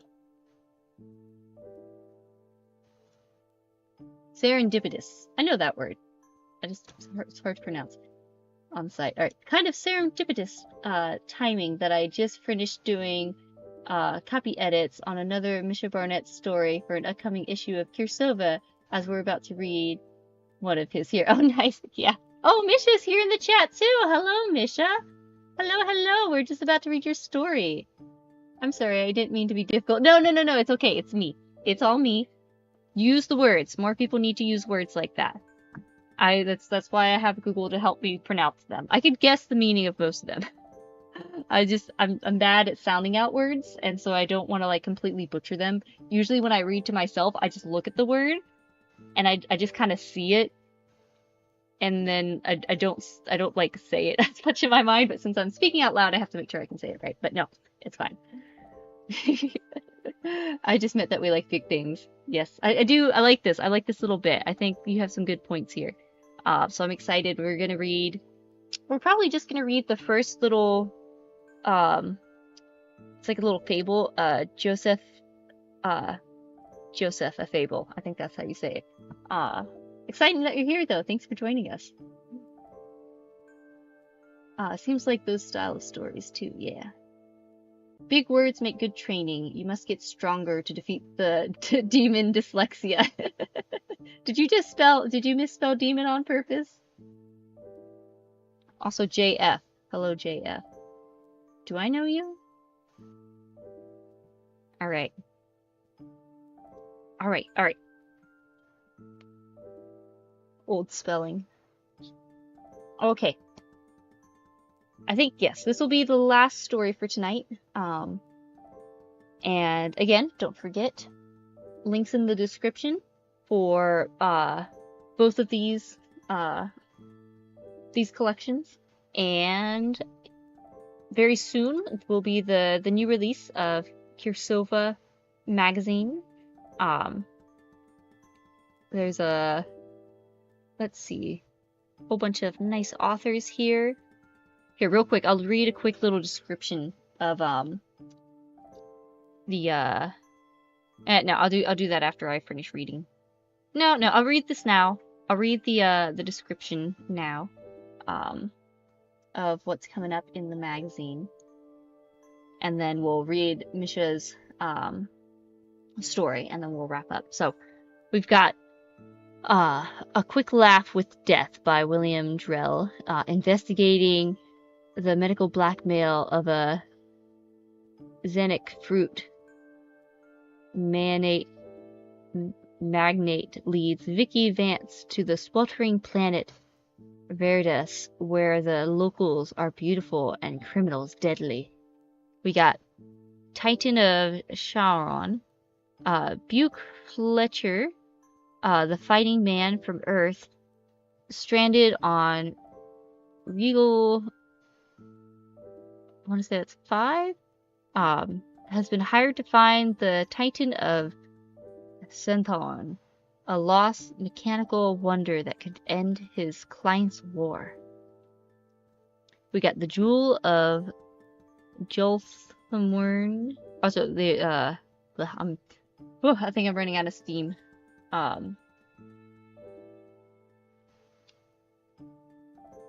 But I'm stumbling over myself. Anyway, I'll leave this to you guys. Go check it out. And look forward to that. It is coming up, and I'm sure once it's out, I'll probably talk about it again for you. Oh no, I just remembered my hang on, story text. There we go. All right. Small Worlds. And then we're reading. Here, let me add in exactly what we're reading. We are reading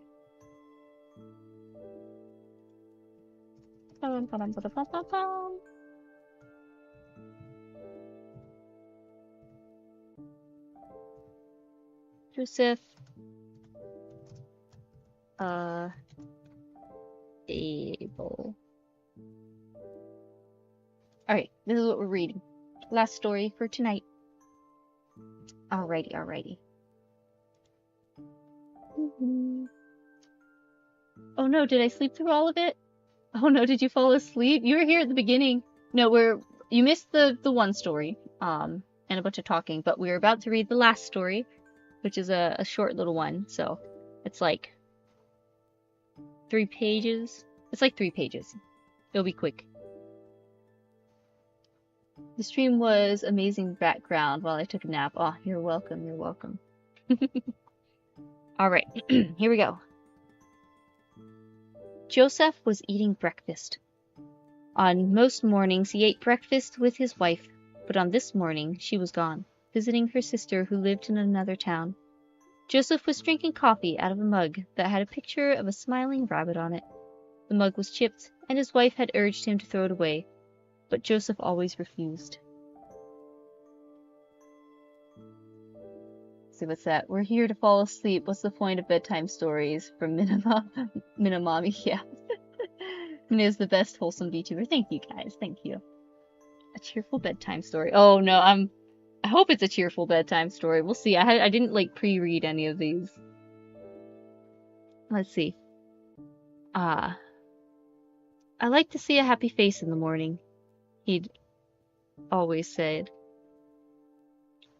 The clock on the wall of the kitchen said that it was time to go to work, but the clock on the wall of the kitchen was 8 minutes fast. From time to time, Joseph took it down off the wall and fiddled with it, but it never helped. That clock always ran 8 minutes fast.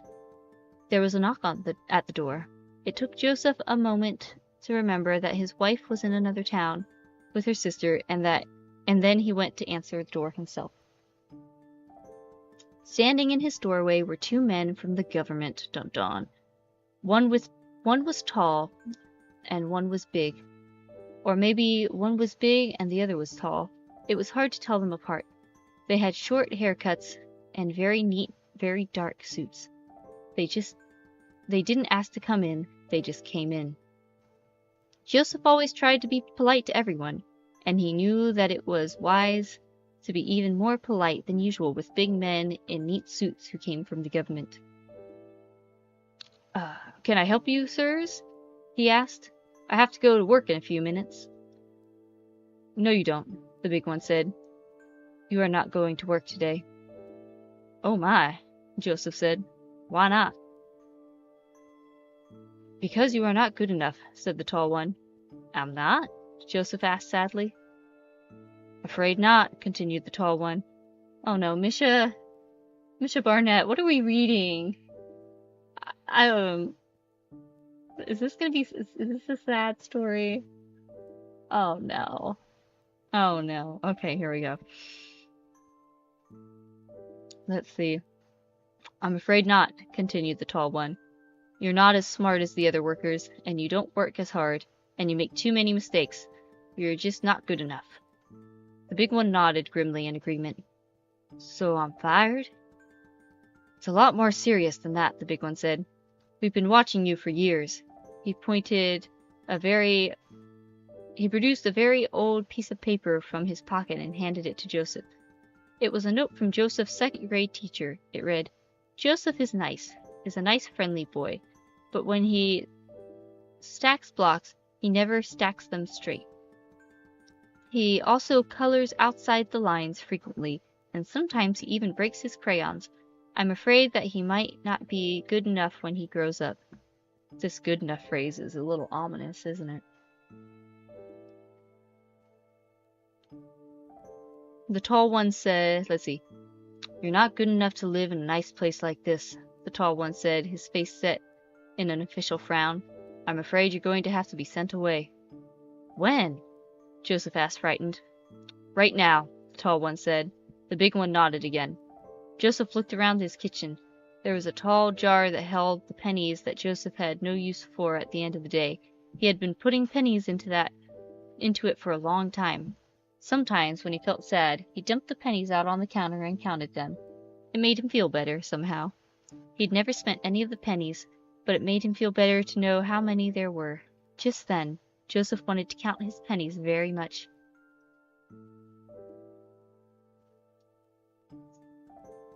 The last time he had counted them, there was almost $8, and he put more in since then.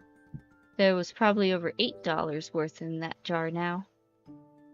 My wife, Joseph said suddenly. Can I say goodbye to my wife? The big one shook his head. No, you're not good enough for her either. She didn't want to say anything to you because she didn't want to hurt your feelings, but it's true. Not good enough for my wife?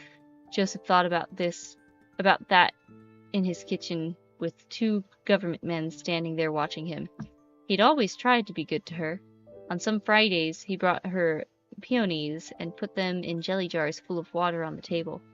Maybe that was it, Joseph thought.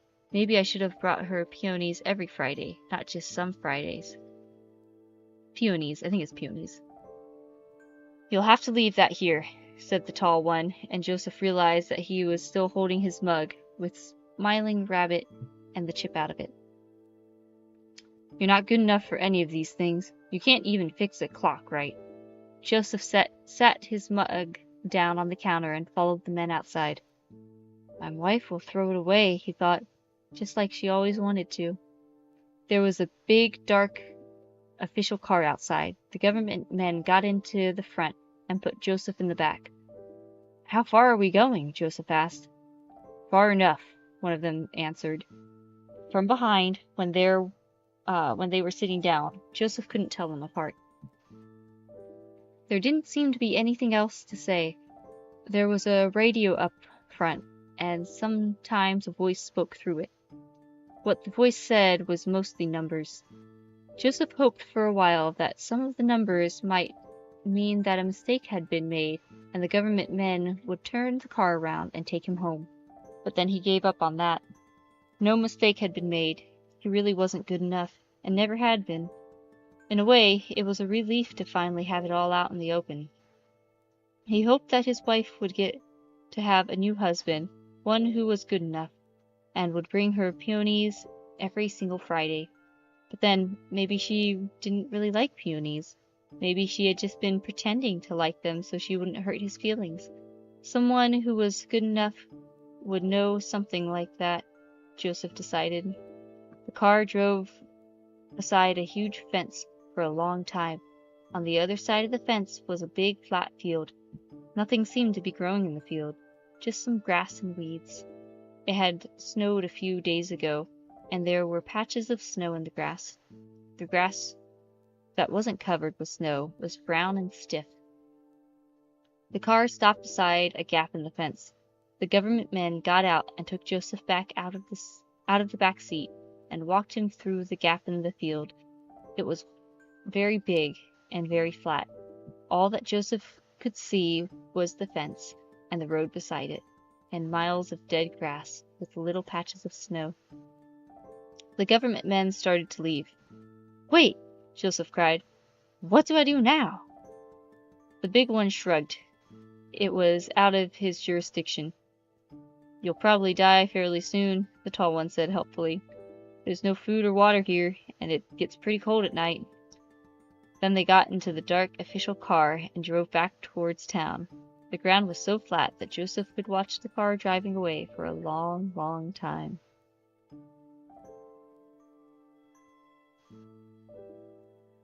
He's just like me for real, for real? Oh no! Misha is the new Philip K. Dick. Oh man. What was that?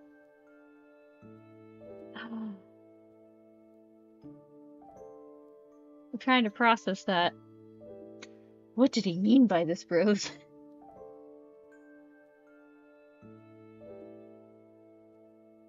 Bro, this story is an allegory for divorce proceedings.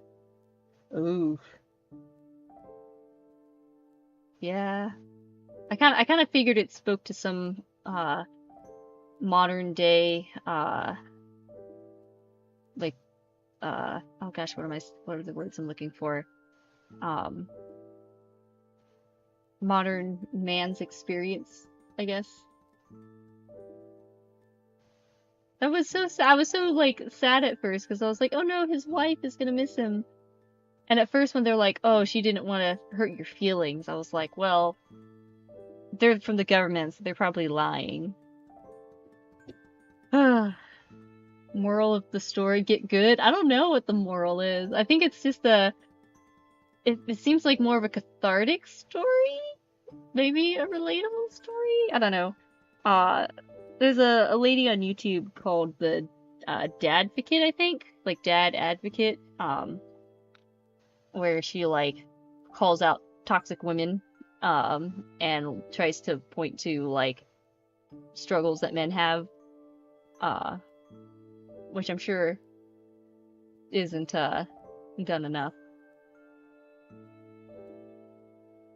Your wife decides you're not good enough, then the government says you don't get to live in your house anymore. Ooh. Don't call this a grave. This is the centralized government we chose. Misha says, well, it is a fable. Man, It is kind of sad though. Bad man struggles are not talked about these days. Yeah. Yeah. I'm sure, like, yeah. I mean, trying to be enough or good enough is, I don't know, I feel like rarely, I'm sure everyone feels this at some point or another, of just like, it's hard to be exactly the person you want to be all the time. They call this imposter syndrome these days.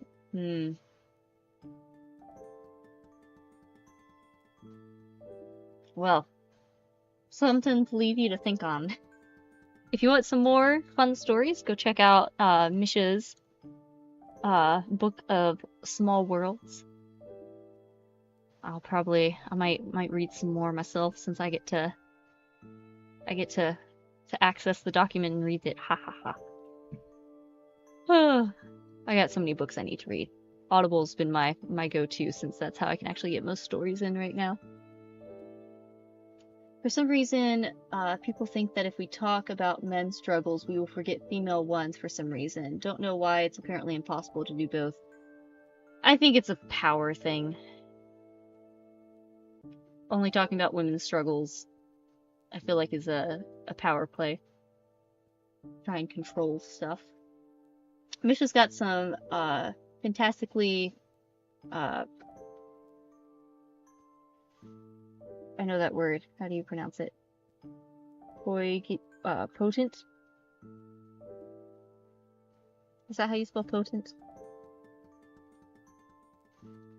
Man, I'm just gonna always keep this little site up whenever I stream so I know how to pronounce things.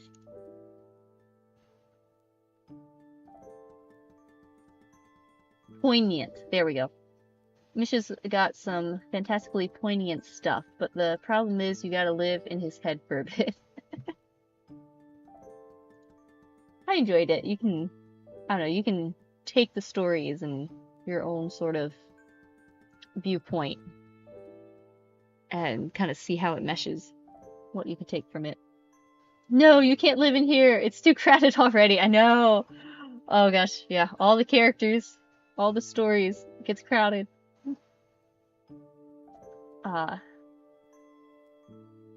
It's probably not as hard as I make it out to be, though. Let's see, there's a lot of pointing. I missed what else you said. The badness. I'm not sure which, that was referring to. The other ones are more standard sci-fi fantasy stories. Most of my story collections are on Audible, BT dub. Okay, I got some Audible credits. Maybe I'll go grab one. Got some Audible credits I gotta use. I don't think there's any babies crying. Alright, let me, while we're kind of chatting, I won't end too abruptly, because this seems like a kind of fun conversation to kind of wrap up on, so you guys feel free, keep talking. Fun little fable, well, not fun, but, you know, interesting little fable. I think, like I said, I feel like it's probably cathartic to a lot of people. I don't know, even just as a mother, it's hard to feel good enough, but the difference is people are a lot are more ready to jump and help, to give a helping hand to mothers, whereas when men struggle, people tend to just blame them, which is sad. Minna, you have to try Misha's Cat Skinner's books, just as a read or the Audible book. It's out there. Okay, I'll look that one up. Oh, about trying to be the best person you can. It's probably not as hard as I make it out to be, though, about being the best person you can be. It takes a lot of work. I think, so like I had one sort of realization or thought, where I'm never gonna be the mother I want to be with my own strength. I can only be the mother I want to be, like you know, it's hard. I feel like rarely do you feel like you're you doing enough as a mother. Even when you are, you still feel like there's still more you wish you could do or done or whatnot. Anyway, but I realized I'm not going to be I'm not going to be the mother I want to be on my own strength, only on Christ's strength. And then the simple but hard part is surrendering to that strength. But you can do the best you can every day. I don't know, there's the journey, I guess. The journey in this life. Here, let me go ahead and find a raid while we're chit-chatting. See, here we go. Who is around?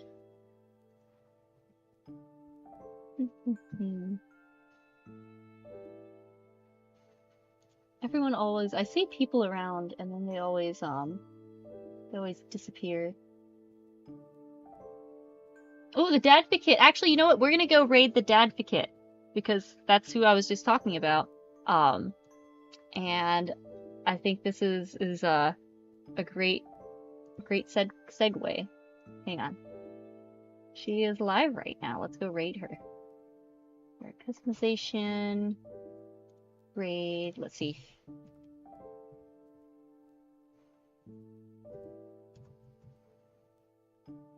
Let's see. How do you Dadvocate? Oh, come on, I want to raid. Here, let me just get the, if I get the URL. 1 second.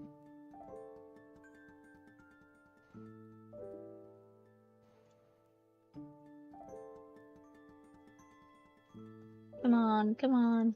No! Okay, maybe a manual raid, because this is just too good to pass up.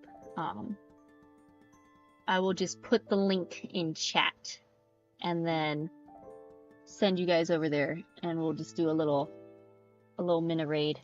She streams, yeah, she does. She like I like once popped into her stream, and she kind of does similar things that she does like on her YouTube, where she's like reviewing, you know, people send her stuff, and she kind of reviews and talks about things. So I like that. All right, here, let me go ahead. I'll pin this in chat real quick.